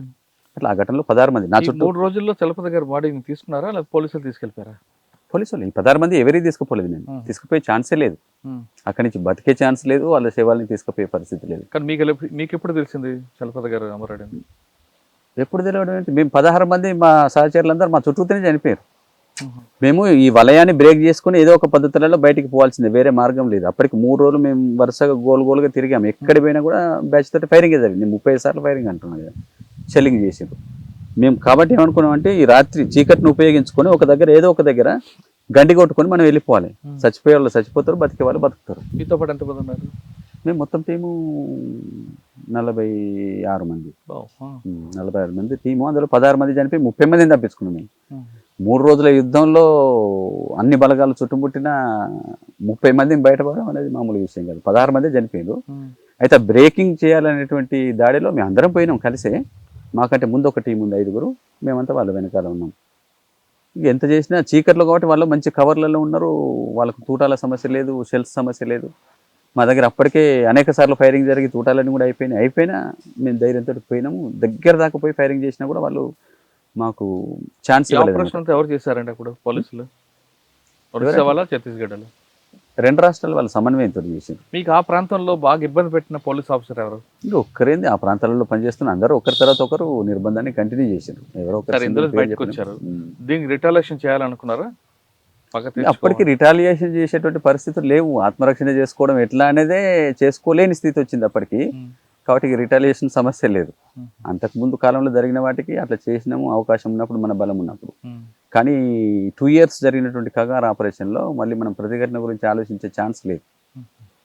కాబట్టి అది జరిగిన తర్వాత వరుసగా అనేకం అట్లాంటి వలయాలలో తప్పుకోవడం, ఆత్మరక్షణ చేసుకోవడం అనేటువంటిదే గగనంగా మారినటువంటి స్థితిలో వెంటనే ప్రతిఘటన. సార్ ఆ టైంలో మల్లోజ్ వేణుగోపాల్ గారు లెటర్ రాశారు, మన పార్టీని లీగలైజ్ చేద్దాం, తప్పుకుందాం. ఆ లెటర్ని దేవ్జీ గారితో పాటు కొంతమంది మీలాంటి వాళ్ళు వ్యతిరేకించారు. మరి తిరిగి బయటికి రావాలనుకున్నారు? మా దాకా ఆ లెటర్ రాలేదు, నాకు చేరలేదు. నేను బయటకు వచ్చిన తర్వాత నాకు మహాసముద్ర ఎస్పీ ఇచ్చింది. అడిగితే నేను మహాసముద్ర ఎస్పీ వాళ్ళు ఇట్లనే అన్నారు, ఈ సోన్ రాసిన లెటర్ చూసిన 21 పేజీలు అంటే అప్పటికి నాకు రాలేదు సోన్ ఉత్తరం.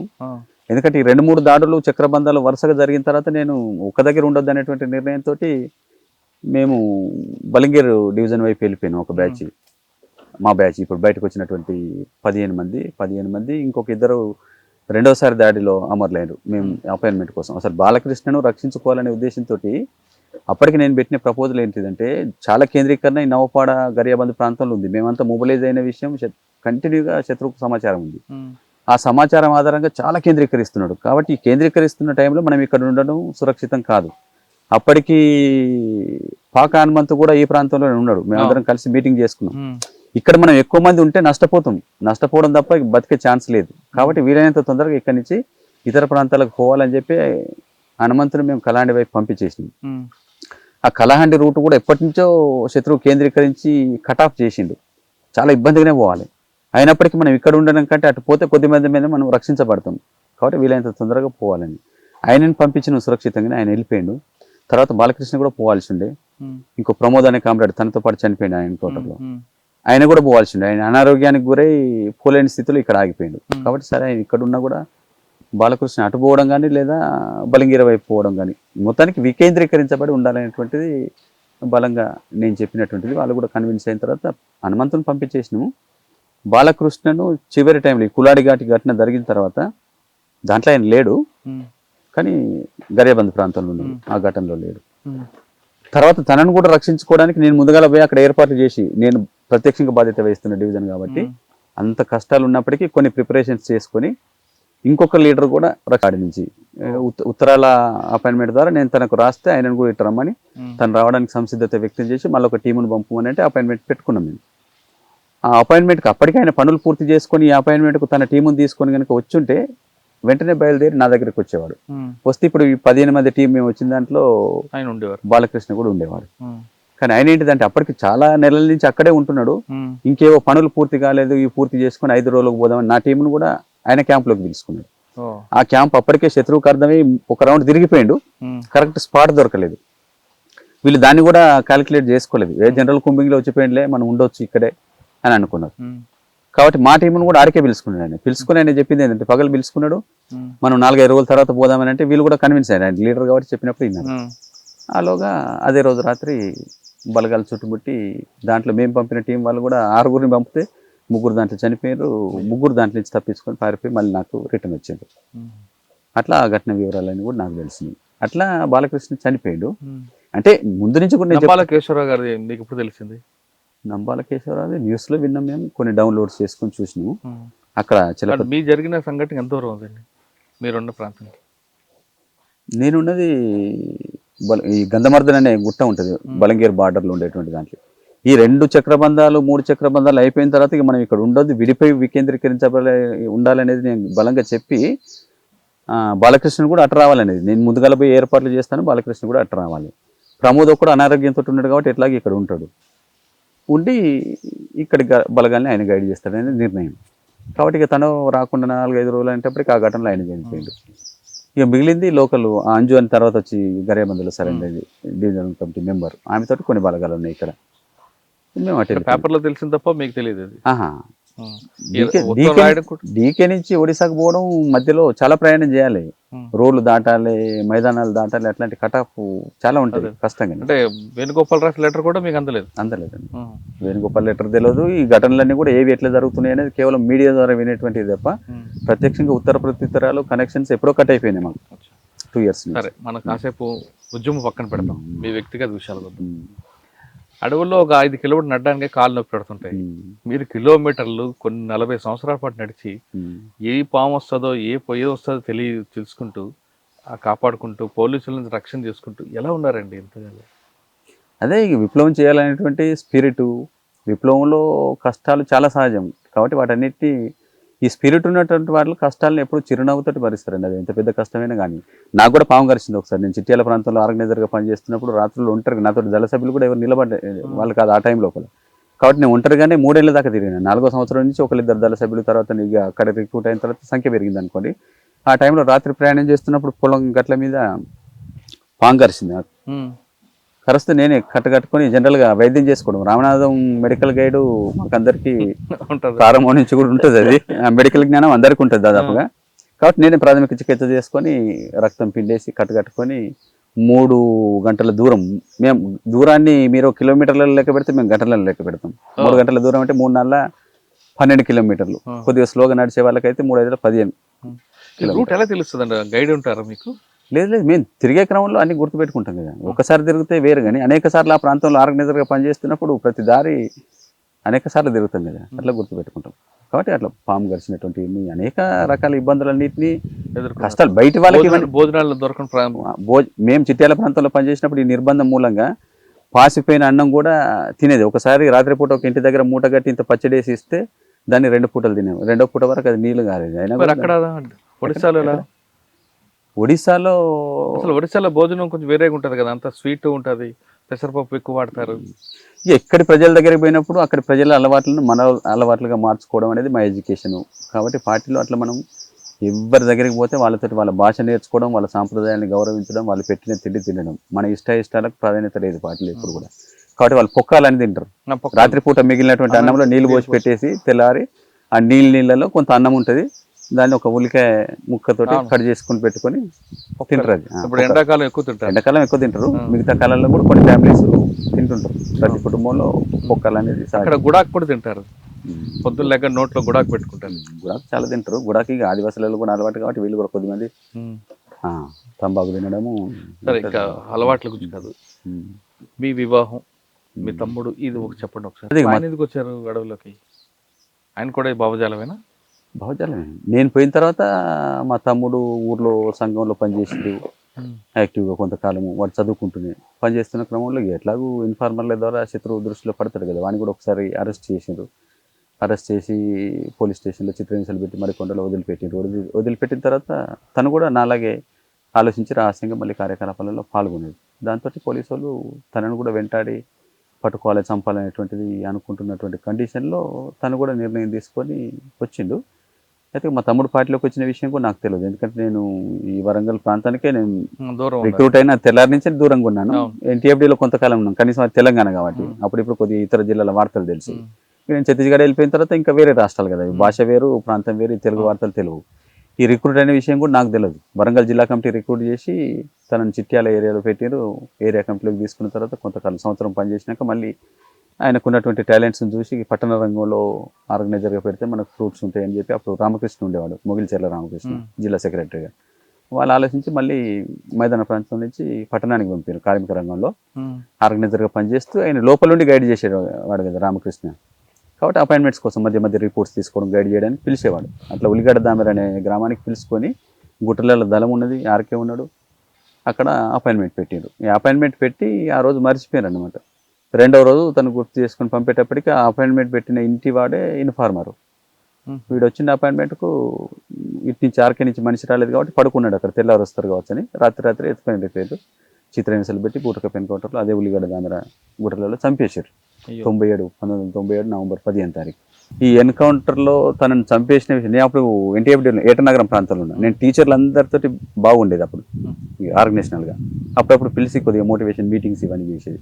ఓ 20 మంది టీచర్లతోటి మీటింగ్ పెడదామని చెప్పి వాళ్ళకి ముందే ప్లాన్ చేస్తే వాళ్ళందరూ వచ్చినారు. ఏటనగరం టీచర్స్ అందరు 15-20 మంది ఐలాపురం అనే అడవిలో పెట్టిన ఊర్లో అపాయింట్మెంట్స్ అంతా.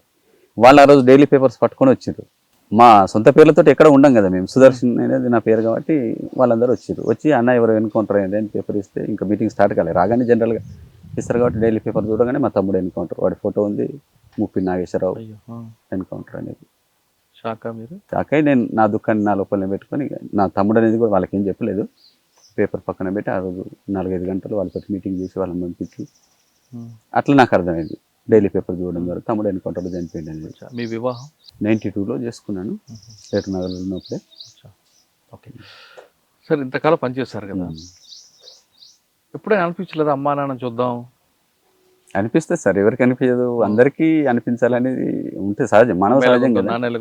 అంటే మీరు అక్కడ ఉన్న వాళ్ళలోని మీ అమ్మా నాన్న చూసుకుంటారు, దాన్ని కాదన్న కానీ మనకు జన్మనిచ్చిన తల్లి తండ్రులు గుర్తుకొస్తారు కదా. గుర్తుకొస్తారు అంటే మా స్పిరిట్ అలాంటి, గుర్తుకొస్తే చూడలేని పరిస్థితి ఒకటి, రాజ్య నిర్బంధం అనేటువంటిది అట్లాంటిది. నేను పోయిన తర్వాత మా కుటుంబాన్ని ఎన్ని వేధింపులు చేసినారు, ఎన్నిసార్లు ఇల్లు కూలగొట్టినారు, సోషల్ బైకాట్ చేసినారు, ఊరి నుంచి ఎవరు మాట్లాడినా వాళ్ళని తంతమని అంటే ఎవరు మాట్లాడలేదు, ఒక రకంగా వెలివేసిండ్రు. అనేక సార్లు వీళ్ళని అరెస్ట్ చేసి స్టేషన్కి పిలిచి చిత్రహింసలు పెట్టారు. మా తమ్ముడు కూడా అట్లయే ఇక్కడ ఉంటే చచ్చిపోతాడనే దగ్గర నుంచి చివరికి వాడు కూడా రిక్రూట్ కావాల్సిన పరిస్థితి వచ్చింది. అట్లా మా కుటుంబం మొన్నటి వరకు చాలా ఇబ్బందులు ఎదుర్కొన్నారు, నిర్బంధం. కాబట్టి మాకు ఏం స్పిరిట్ అంటే ముందు నుంచి రిక్రూట్ అయినటువంటి వాళ్ళు ఒకటో సమాజం అనేది కుటుంబం కాదు సమాజం అని చెప్పి వర్గం కోసం మేము ఆలోచించిపోయినాం. కాబట్టి ఈ పోయినటువంటి వాళ్ళు తిరిగి కుటుంబ బంధనాలు అనేటువంటి మనం మిగుల్చుకొని మధ్య మధ్య కంటిన్యూ చేస్తే అది విప్లవకారుడు ఎప్పుడు బలహీనపడతాడు. శత్రువు ఆ బలహీనతను ఆసరా చేసుకుని వాళ్ళ మీద ప్రెజర్ చేసి కూడా మనల్ని లొంగ తీసుకునే ప్రయత్నం చేస్తాడు. కాబట్టి మనం ఆలోచించి సమాజం కోసమే త్యాగం చేద్దామని నిర్ణయించుకున్నాం. కాబట్టి తిరిగి కుటుంబంతో సంబంధాలు పెట్టుకోవడం ద్వారా అదనంగా వాళ్ళని ఇబ్బందులు పాలు చేసినట్టు అవుతుంది. అట్లాంటి బంధనాలు అనేది కూడా మనం ఉంచుకోవద్దు మైండ్లో. కాబట్టి మేము ఎప్పుడో ఈ స్పిరిట్ ఉన్న వాళ్ళు ఎవరైనా కూడా ప్రేమ ఉండదా అంటే ప్రేమ ఉంటుంది ఖచ్చితంగా, మిగతా అమ్మాయిని చూసినప్పుడు గుర్తొస్తారు. కానీ అయినప్పటికీ మనం సమాజం కోసం త్యాగం చేయాలి కాబట్టి వాటన్నిటిని మనం మన లోపల దాచుకొని. మనతో మాట్లాడడానికి ముప్పిడి సాంబయ్య గారు రమ్మన్నారు. ముప్పిడి భద్రమ్మ ఆమెను అడిగి ఇంటి నుంచి వెళ్ళినప్పుడు తర్వాత కొడుకు జరిగిన మధ్యలో 40 సంవత్సరాల్లో ఆవిడ ఎన్ని కష్టాలు పడ్డారు, కొడుకు కోసం పోలీసు వచ్చినప్పుడు ఎలాంటి ఇబ్బందులు పెట్టారనే విషయాన్ని ఆమెను అడిగి తెలుసుకుందాం. అమ్మ నమస్తే తల్లి. ఈ అబ్బాయి 10వ క్లాస్ నుంచి వెళ్ళిపోయారు లోపలికి. వెళ్ళిన తర్వాత పోలీసులు ఎన్నిసార్లు వచ్చారు, ఎలాంటి ఇబ్బందులు పెట్టేవారు మీకు? అవి చెప్పరాని ఇబ్బందులు పెట్టింది సార్. మస్తు హింసలు పెట్టి కొట్టి తిట్టి డ్యూటీ ఇవి ఏం చెప్తానన్న పిల్లలు కూడా చదువుకొని ఇవ్వకుండా చదివించి ఏం చెప్తారు, ఆడపిల్లలు ఎందుకు చదివించి మీకు, నా బిడ్డలు చదువుకున్నా కానీ నా కొడుకు ఆయన భయానికే పెద్ద అయినా కూడా వాళ్ళను కూడా ఇబ్బంది పెట్టుడు. చేస్తే నా కొడుకు కూడా పొయ్యి ఎక్కడో బతుకుతాను డ్యూటీ మీద పొయ్యి ఇక రాకుండానే మాకు దూరం అయిపోయింది. దూరం చేసింది ఆయన. దూరం అయిందంటే ఈయనను కూడా దూరం చేసి ఈ బాధలకు భరించలేక నేను రాను వస్తే ఇట్లా వీళ్ళు చేస్తానని నా కొడుకు ఇక్కడ ఉండకుండా ఆయన వేరే ఉంటాను, వేరే బతుకుతాను. ఈ ఆడపిల్లలో ఇంటికి ఇస్తే వాళ్ళను కూడా అడుగుడే ఎక్కడున్నారు ఆడున్నారు, వాళ్ళు ఏం పని చేస్తాను వీళ్ళు ఏం పని చేస్తాను అని. నా చిన్న కొడుకు కూడా నాగేశ్వర్లో చిన్న అయినా కూడా పోతే ఒక్కింట్లో ఇద్దరు పోతారా ఎందుకు పోయిండ్రు అని. అవి ఎవ్వరు మా అమ్ముల రానియద్దు వాళ్ళను, వీళ్ళ ఎందుకు ఇట్లా చేసిండ్రు అని మా అమ్ములను వెలివేసినట్టు సార్. మాకు ఎవ్వరు చుట్టాలు కానీ బంధువులు కానీ ఇంట్లో ఊళ్ళే కానీ మాతోటి మాట్లాడకపోవడం, మా ఇంటికి రాకపోవడం, మేము పోయినా కూడా వద్దని నిలబొట్టేటోళ్ళు. సంబంధాలు ఆ అమ్మాయికి సంబంధాలు ఉంటే సుద్ధా రానియకపోదు. వచ్చిన వాళ్ళకి ఏదో ఒకటి చెప్పుడు ఇట్లా వాళ్ళు నక్సలైట్లు కుటుంబం అంటే వాళ్ళు భయపడిపోయేటోళ్ళు. ఇక పెళ్లి చేసిన వాళ్ళు కూడా నాకు పెద్ద బిడ్డను కూడా అట్లా అంటే మా ఆయన మా ఆడబిడ్డ కొడుకు అందుకని చేసుకుంటే ఆయన కూడా ఇబ్బందులు పడే అందరినీ హింసలో పెట్టింది సార్. అవి ఎన్ని చెప్పుకోరా అని కష్టాలు పెట్టి కొట్టి తిట్టి వివరించిండు. మీకు జాబ్ ఇక్కడ ఉన్నాడు అక్కడ అంటే మాకేం తెలుసు, మీకే తెలుస్తుంది కదా రామ్మని ఎక్కడున్నాడు అని చెప్తే ఉన్నాడు తీసుకురావాలి. మరి మాకెట్ట తెలుస్తుంది, మాకేం తెలుసు ఏడున్నాడు అని తెలుసు అంటే మేము చూపిస్తామని ఒకసారి ఎస్ఐ సార్ వచ్చి అన్నాడు పిలిపించి. అంటే అయ్యా మరి నాకు తెలియదు, మీకైతే తెలుసు ఎక్కడ ఉన్నారో మరి మీకే తెలుసు, మాకేం తెలుసు మేము ఇంటున్న వాళ్ళం అని అంటే పలాని చిట్టాల ఏరియాలో పనిచేస్తాడు మీ కొడుకు, అది ఏదో అది నాకు అనరాదు కానీ అది అట్లా చేస్తాను నీ కొడుకు అన్నాను. అంటే మరి ఆ చిట్టాల ఏరియాలో ఉన్నప్పుడు మీరే చెప్తాను కదా, మరి నాకు ఎట్లా దొరుకుతుంది, చిట్టాల ఏరియా ఎక్కడ ఉన్నదో తెలియదు కదా అని నేను అన్నా. అంటే నేను చూపిస్తాం రా అన్నాడు. నేను ఎట్లా వస్తాను ఆయన ఒకదాన్ని నేను రానంటే మీ ఆయన అనుసుతో తీసుకొని రా అంటే మా ఆయన రైల్వే జాబ్ లీవులు ఇవ్వకపోయేది. ఇయ్యరు సార్ అని అంటే ఎవడు వాడు ఇవ్వండి నేను చిట్టి రాసిస్తా, నేను ఆ సార్కు సుత చిట్టి రాసిస్తా అని ఆయన లీవ్ పెట్టుకొని రమ్మని ఏడికి వస్తాడంటే పలాని అంటే మరి మీరు పట్టుకరా అండి మేము ఇక్కడికి అంటే లేదు మీరు వస్తే కన్న తల్లి అని వస్తాడు మాకెట్ట దొరుకుతుందా అంటే ఇక తిట్టుడు మీదకెళ్ళి మాటలు అట్లా అని ఎన్ని కష్టాలంటే ఆ కష్టాలు చెప్పుకోరాని కష్టాలు సార్. కాదమ్మా చిన్నప్పుడు ఆయన అటువైపు తిరుగుతున్నప్పుడు మీరు వద్దు అనలేదా, లేదా మీరు కూడా ఆ సమాజం బాగుపడాలని పంపించారా? మంచి పనే చేస్తాడు కదా సార్ నా కొడుకు, ఏం చెడు చేస్తున్నామో నేను అంటున్నాను. మరి మంచిగా చేస్తాడు కదా మంచిగా చదువుకుంటాను. వాళ్ళు కూడా అనేది కదా నీ కొడుకు ఏం చేసేటానికి వేయండు నక్సలైట్ ఏం జరుగుతాడు అది అంటే ఏమో తెలియదు, నాకు ఏం తెలిసిపోయిండో నాకు తెలియదు, మాకు చదువు రాదు. మరి ఆయన పైన బాధపడ్డ బాధలకు నువ్వు ఎట్లా కన్నావంటే మరి మీ అమ్మ కూడా ఒక తల్లే కదా, మీరు తల్లిదండ్రులుగా నేను కూడా కట్టినే కన్నా నా కొడుకుని అట్లా తయారవుతాడని నాకు తెలుసా, నా కొడుకు నక్సలైట్ అవుతుందని తెలుసా, మీరు ఇట్లా పెద్ద జాబ్ చేసి మీరు మీరు అవుతారని తెలుసా పోలీసు వాళ్ళు అవుతారని అని నేనంటే కూడా నీకు ఎవరు చెప్పింది అని తిట్టేటోళ్ళు కొట్టేటోళ్ళు. ఒక మర్యాద మాటలు లేవు అప్పుడు లేవు మొదట్లో, తర్వాత మారిండ్లు మారి వచ్చి అడిగేటోళ్ళు కానీ తర్వాత చాలా ఇబ్బందులు పెట్టారు సార్. ఎలా భరించారమ్మా మరి? ఏం చేయాలి మరి భరించాలి తప్పదు కదా. ఎక్కడ ఉన్నాడు అని తీసుకురాను మరి తీసుకురామంటారు. ముగ్గురు కొడుకుల్లో పెద్ద కొడుకు ఉన్నారు, రెండో కొడుకు అడవిలోకి వెళ్ళిపోయారు, మూడో కొడుకు కూడా అడవిలోకి వెళ్ళి చనిపోయారు కదా, అప్పుడు ఏమనిపించింది? ఏమనిపించింది అంటే మాకు కూడా ఎంత బాధ అనిపిస్తుంది సార్. ఏ తల్లిదండ్రులు నా కొడుకు ఈయన జాడే దొరకకపోతే అయ్యో నా కొడుకు లేడు, నా కొడుకు ఎట్లా కనబడతాడు, నా కళ్ళకి కనబడాలా నా కొడుకు అని. మా ఆయన అయితే ఎంత ఈయనంటే పానం, నా కొడుకు నేను చూడాలి అనుకుంటా పోయింది పానం. నేను కూడా చూడగవచ్చు అనుకున్నా. ఈయన జాడలేదు, పేపర్ లేదు, ఎవరు మాకు ఎవరు ఉన్నాడన్న మతలబ్ లేదు. ఇప్పటికీ చూద్దా నా కొడుకుని నేను చూడనా అని నేను ఎంతో ఏడ్చేది సార్. ఏడ్చేది ఇప్పటికి చూస్తా ఎంత బాధపడ్డా నా కొడుకు పోయి ఇప్పుడు అక్కడ ఎరకగానే పోయినా అక్కడనే ఉన్నా. ఆయన చూడగానే ఏమనిపించింది? ఆ కొడుకు వచ్చేదాకా ఉన్నా అన్నీ మన దేశం కాదు ఏం కాదు అయినా మంచిదన్నాం, అందరం పోయి చూసినాం, అందరు వచ్చినాం. నేను ఉన్నా. మొదటిసారి చూసినప్పుడు ఏమనిపించింది? మొదటిసారి చూసిన నా కొడుకు సంతోషం అనిపించింది. సంతోషం అనిపిస్తే నా కొడుకు నా దేశం తీసుకొని పోవాలి. మాకు ఏమి ఇస్తానన్నా మాకు ఏం వద్దు సార్, నా కొడుకే కావాలి. నా కొడుకు చాలు, నాకు కొడుకుని పంపి. ఎందుకమ్మా ఇవన్నీ, మీ ఇక్కడ ఉండు, ఇక్కడ ఇల్లు కట్టిస్తాం, అది చేస్తాం, ఆయన అన్నగా జాబ్ ఇస్తాం, మాకు జాబ్ వద్దు, మాకు ఇల్లు వద్దు, భూమి వద్దు, భూమి ఇస్తాం, మాకు ఏదద్దు సార్, నా కొడుకే కావాలి. నా కొడుకు చాలు, మేము బతుకుతాం సార్, మా బతుకు మేము బతుకుతాం, మాకున్నది అని అని వచ్చేదాకా ఉన్నా.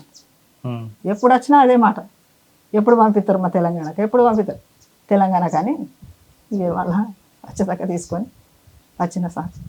నిన్న రాగానే ఊర్లో అందరు పిలిచి మాట్లాడి సన్మానం చేస్తే ఏమనిపించింది?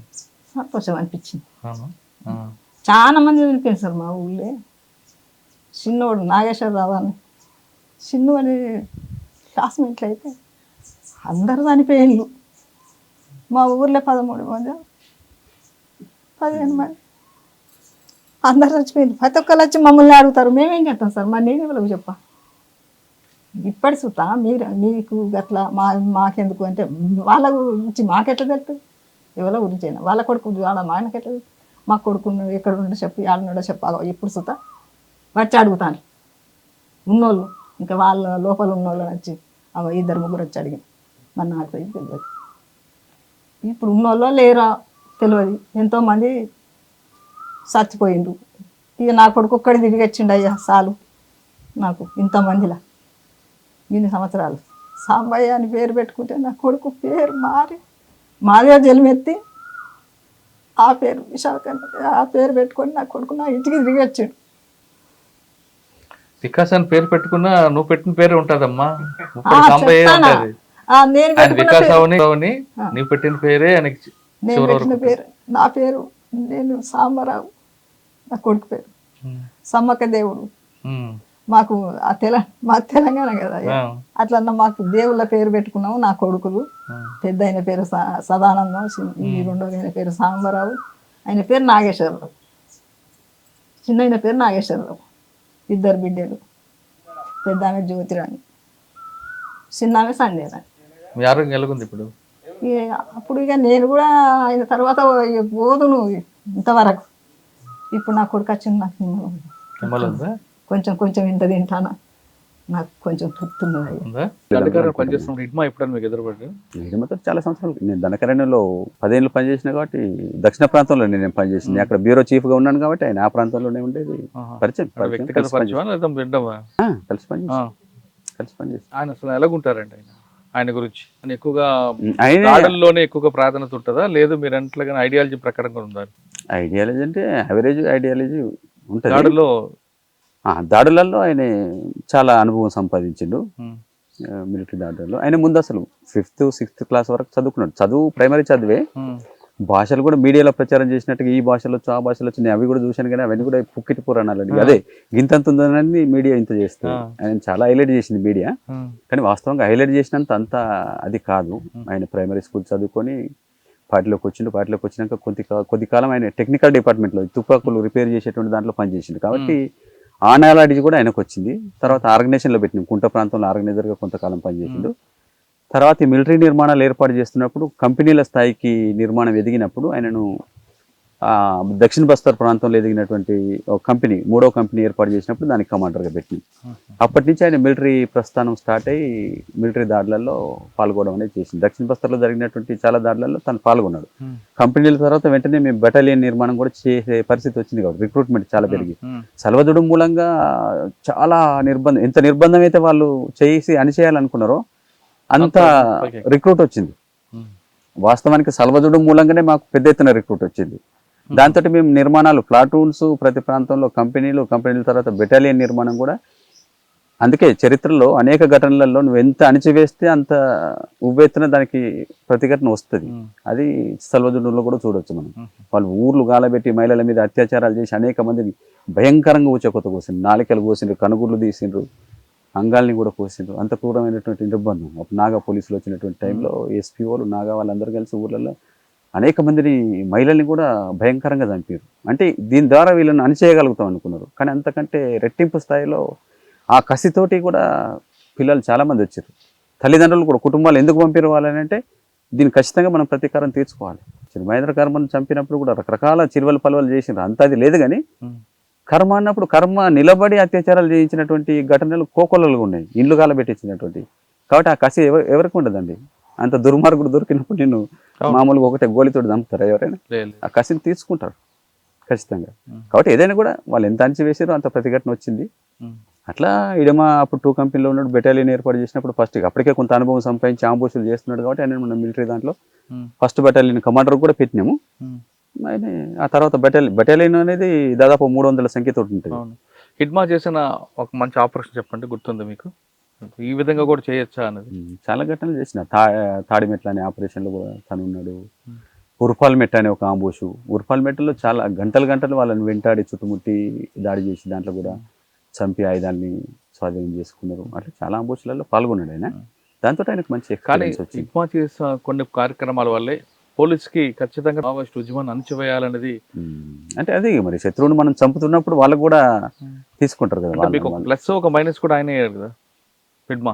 అదొక పాయింట్ అనుకోండి. అంటే వాళ్ళని కంటిన్యూస్గా మనం చంపినప్పుడు ఎట్లాగూ బలవంతుడైన శత్రువు వీటిని నెగిటివ్గా తీసుకుంటాడు కాబట్టి దానికి వాష్ అవుట్ చేద్దాం అనేటువంటి నిర్ణయం తీసుకోవడం అదొక అంశం కూడా తోడై ఉండొచ్చు. అయితే అది ఒకటే కారణం కాదు, అప్పటికి ఇవన్నీ జరుగుతున్నాయి కదా.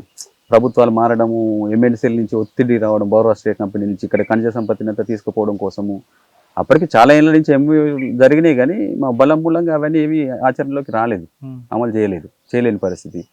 కాబట్టి వీక్ చేయడం, వీళ్ళని మొత్తంగానే తోసేయడం అనేటువంటిది మెయిన్. దాంట్లో ఈ చర్యలు కూడా తోడ్పడి ఉంటాయి. సరే, మీరు ఎందుకు చివరిగా రావాలనుకున్నారు పార్టీ నుంచి? అంటే ప్రభుత్వం ఇచ్చిన పిలుపు మేరక, లేదు పార్టీకి ప్రజలకి మధ్యన గ్యాప్ వచ్చింది కాబట్టి ఈ క్రమంలో మనం పోరాటం చేయడం సాధ్యం కాదనుకున్నారా?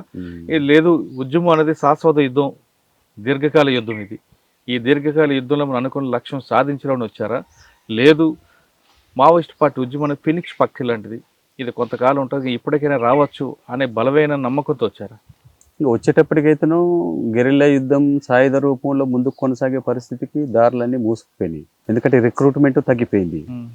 దీనికి కారణం కేవలం ఈ చివరి 2 సంవత్సరాలలో లేదు, దానికి బీజాలు చాలా సంవత్సరాల ముందు నుంచే ఉన్నాయి. 2014 నుంచి ఉన్నాయి. బయట వాళ్ళకి అవన్నీ తెలియదు. పార్టీ ఇంటర్నల్ గా ఎదుర్కొన్నటువంటి విషయాలు ఓపెన్ గా చెప్పం కాబట్టి బయట నుంచి చూసే వాళ్ళకు కేవలం బలం మాత్రమే కలబడుతాయి.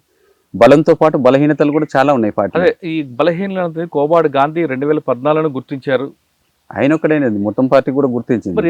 సరిదిద్దుకోలేపారు కొన్ని విషయాలు. ఇప్పుడు అనేక సార్లు దిద్దుబాటు ఉద్యమాన్ని తీసుకొని బలహీనతలన్నింటినీ గుర్తించడం, సరిదిద్దుకునే ప్రయత్నాలు కూడా చేసినాం, కానీ సరిదిద్దుకోలేకపోయినాం. సరిదిద్దుకోలేనంత తీవ్ర స్థాయిలో ఆ బలహీనతలు కొనసాగినాయి. కాబట్టి అవన్నీ పరిస్థితుల్ని సరిగ్గా అంచనా వేసుకోవడంలో సబ్జెక్టివిజం ఉంది పార్టీలో. ఇది ఒక్కసారిగా చాలా సార్లు రివ్యూ చేసుకున్నాం. అవి గడిచిపోయిన తర్వాత వాటిని గుర్తించి మళ్ళీ రివ్యూ చేసుకునేది తప్ప ముందు చూపుతోటి వాటిని ముందే అంచనా చేసేటువంటి కెపాసిటీని పెంచుకోలేకపోయినాం. అదొక కీలకమైనటువంటి అది. శత్రు బలాన్ని మన బలాన్ని అంచనా వేసుకోవడంలో కూడా మేము విఫలమైన. మా శక్తిని ఎక్కువగా ఉన్న వాస్తవికత కంటే కూడా చాలా అనేక రెట్లు ఎక్కువ మా బలం. అంటే మీరు కేవలం దండకారిని మాత్రమే ప్రపంచం అనుకున్నారు, చుట్టూ ఏం జరుగుతుందని మీరు మర్చిపోయారు. ఇతర చోట్లకు విస్తరించాలనేది కూడా చాలా ముందే నిర్ణయాలు తీసుకున్నాము.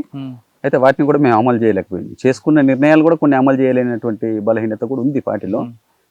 అవన్నీ కూడా కారణాలతో బయటకు వద్దాం. అనేక ఉద్యమాలు మిగతా ప్రాంతాలలో దీనికి తోడుగా దీనికి దండగా బలోపేతం కాలేదు. రిక్రూట్మెంట్ తగ్గిపోయింది. మనం పంపిన దళాలే ఉన్నాయి తప్ప అక్కడ కూడా అనేక దళాలుగా విస్తరించాలి కదా. దశాబ్దాలుగా అది విస్తరించడం లేదు.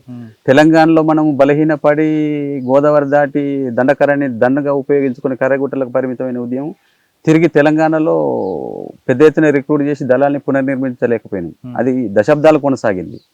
వాళ్ళకు కూడా దళ సభ్యులు లేకపోతే దండకారణ్యం నుంచి రిక్రూట్ చేసిన దళ సభ్యులే తెలంగాణ వాళ్ళ చుట్టూ వాళ్ళ రక్షణ కోసం ఉపయోగించబడ్డారు. వాళ్ళే కొంత తెలుగు నేర్చుకుని కొద్దిమంది జిల్లా కమిటీలకు కూడా వచ్చిండ్రు.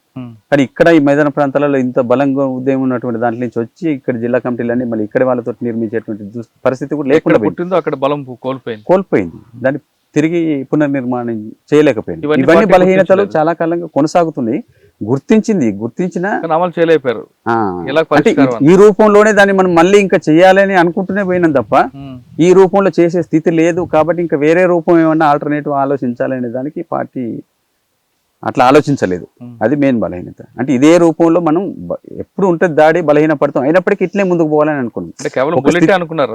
ఒక స్థితిలో ఇట్లా మనం ముందుకు పోలేమనుకున్నప్పుడు అనేక రూపాలు మనం మార్గాలు ఎంచుకోవాలి కదా. అది ఎంచుకోవడానికి సిద్ధంగా లేము. మనం తలుపులు మూసుకొని ఒక చట్రానికి బిగించబడి ఉన్నాం కాబట్టి ఇంకా ఇంకో చట్రం లేదు. ఇంకో చట్రం గురించి ఎవరన్నా మాట్లాడిన విషయాన్ని కూడా మనం మెజారిటీ అంగీకరించలేదు. అట్లా మన మైండ్ సెట్ ఉన్నది అనమాట.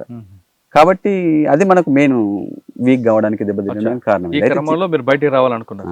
బయటికి రావాలనుకుని ఎక్కడ వచ్చారు? మేము మహాసముంద్ జిల్లాలో మా డివిజన్ నిర్దిష్టంగా నేను గైడ్ చేసేది ఈ బలగీరు, బరగడ, మహాసముంద్ అనే ఒక డివిజనల్ కమిటీ ఉంటుంది 3 జిల్లాలతోటి. వీళ్ళు పిల్లలందరూ కూడా నాతోటి పనిచేసినటువంటి కాంపిటెంట్స్ అంతా 14 మంది బస్తర్ వాళ్ళే, ఛత్తీస్గఢ్ వాళ్ళు. నేను ఒక్కనే తెలంగాణ.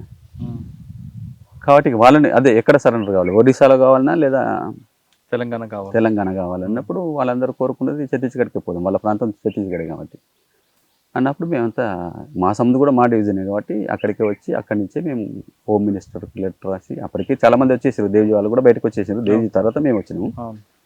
కాబట్టి మేము అంటే అప్పటికి సెక్యూరిటీ కోసం అప్పటికే కొన్ని ఘటనలు కూడా జరుగుతున్నాయి. వచ్చే వాళ్ళు వస్తున్నారు, అయినప్పటికీ కొన్ని కాల్పులు కూడా జరుగుతున్నాయి.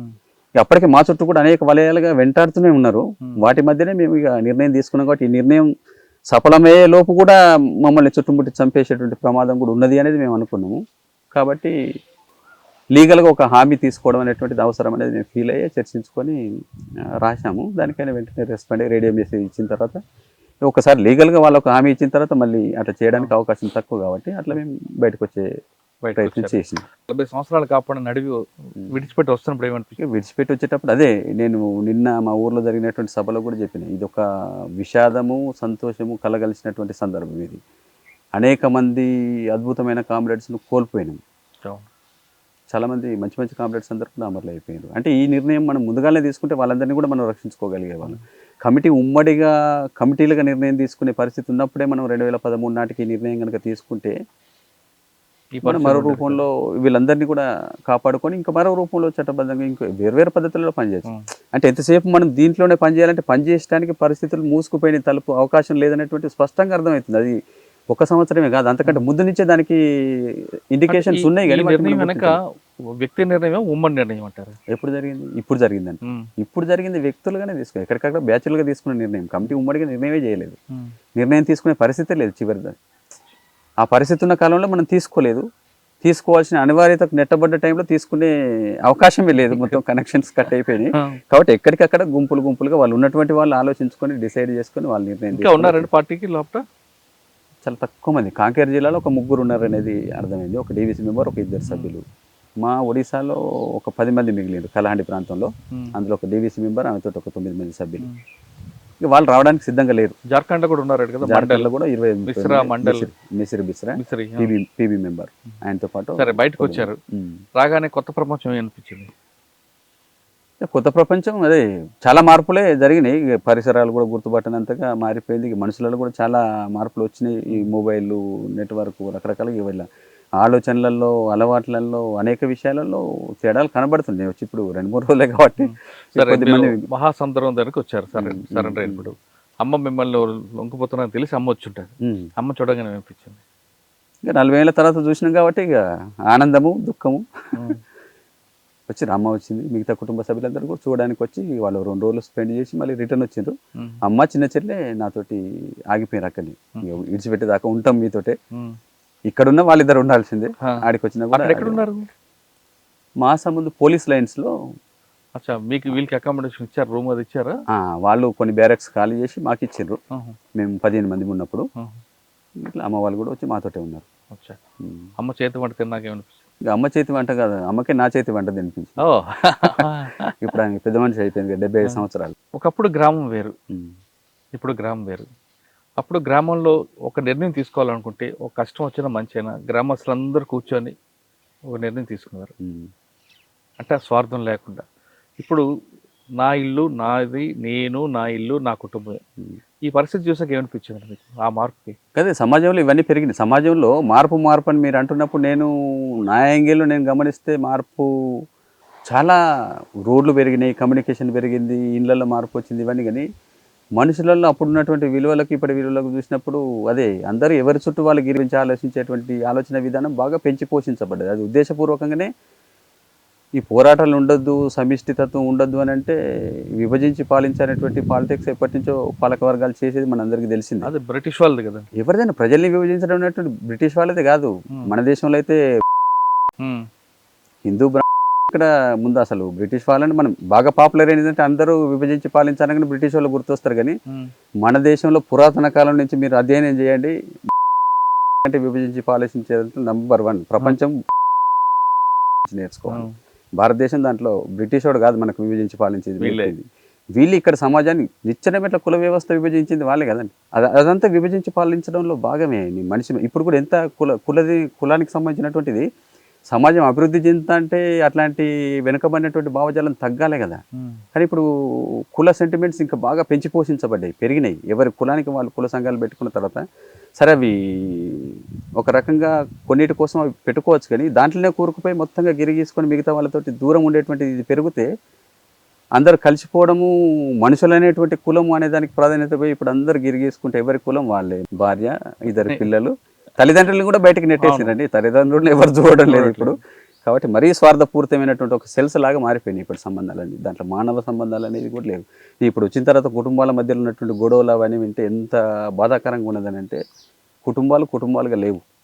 ఒకప్పుడు ఉమ్మడి కుటుంబాలు రావడం పోవడం, ఒకరి కష్టాలను ఒకరు ఆదుకోవడం, కనీసం ప్రేమ అభిమానం. ఇప్పుడు డబ్బు ప్రధానం అయిపోయింది, ప్రేమ అభిమానం. అదే అన్న, మీరు అటువంటి వీటికి దూరంగా ఉండాలి, సమాజంలో మార్పు రావని వెళ్ళారు కదా, మీరు బయటకు వచ్చారు. ఇప్పుడు మానవ సంబంధాలు అన్ని కూడా ఆర్థిక సంబంధాలుగా మారిపోయి ఈ కోణాన్ని ఎలా చూస్తారు, ఎలాగ మీరు అర్థం చేసుకుంటారు? ఇప్పుడు అది ఎప్పుడు ఉండేది, ముందు నుంచి మార్క్సిజం కూడా చెప్తుంది. మార్క్స్ రాసిన దాంట్లో కూడా చెప్పిండు, డబ్బు చుట్టూతోనే సంబంధాలు ఉంటాయి, నిజమైన ప్రేమ మరీ దారుణంగా ఉన్నాయి కదా. తల్లికి తండ్రికి చంపేస్తారు, భార్య ఏమో భర్తకు చంపుతుంది, భర్త భార్యకి చంపుతున్నాడు.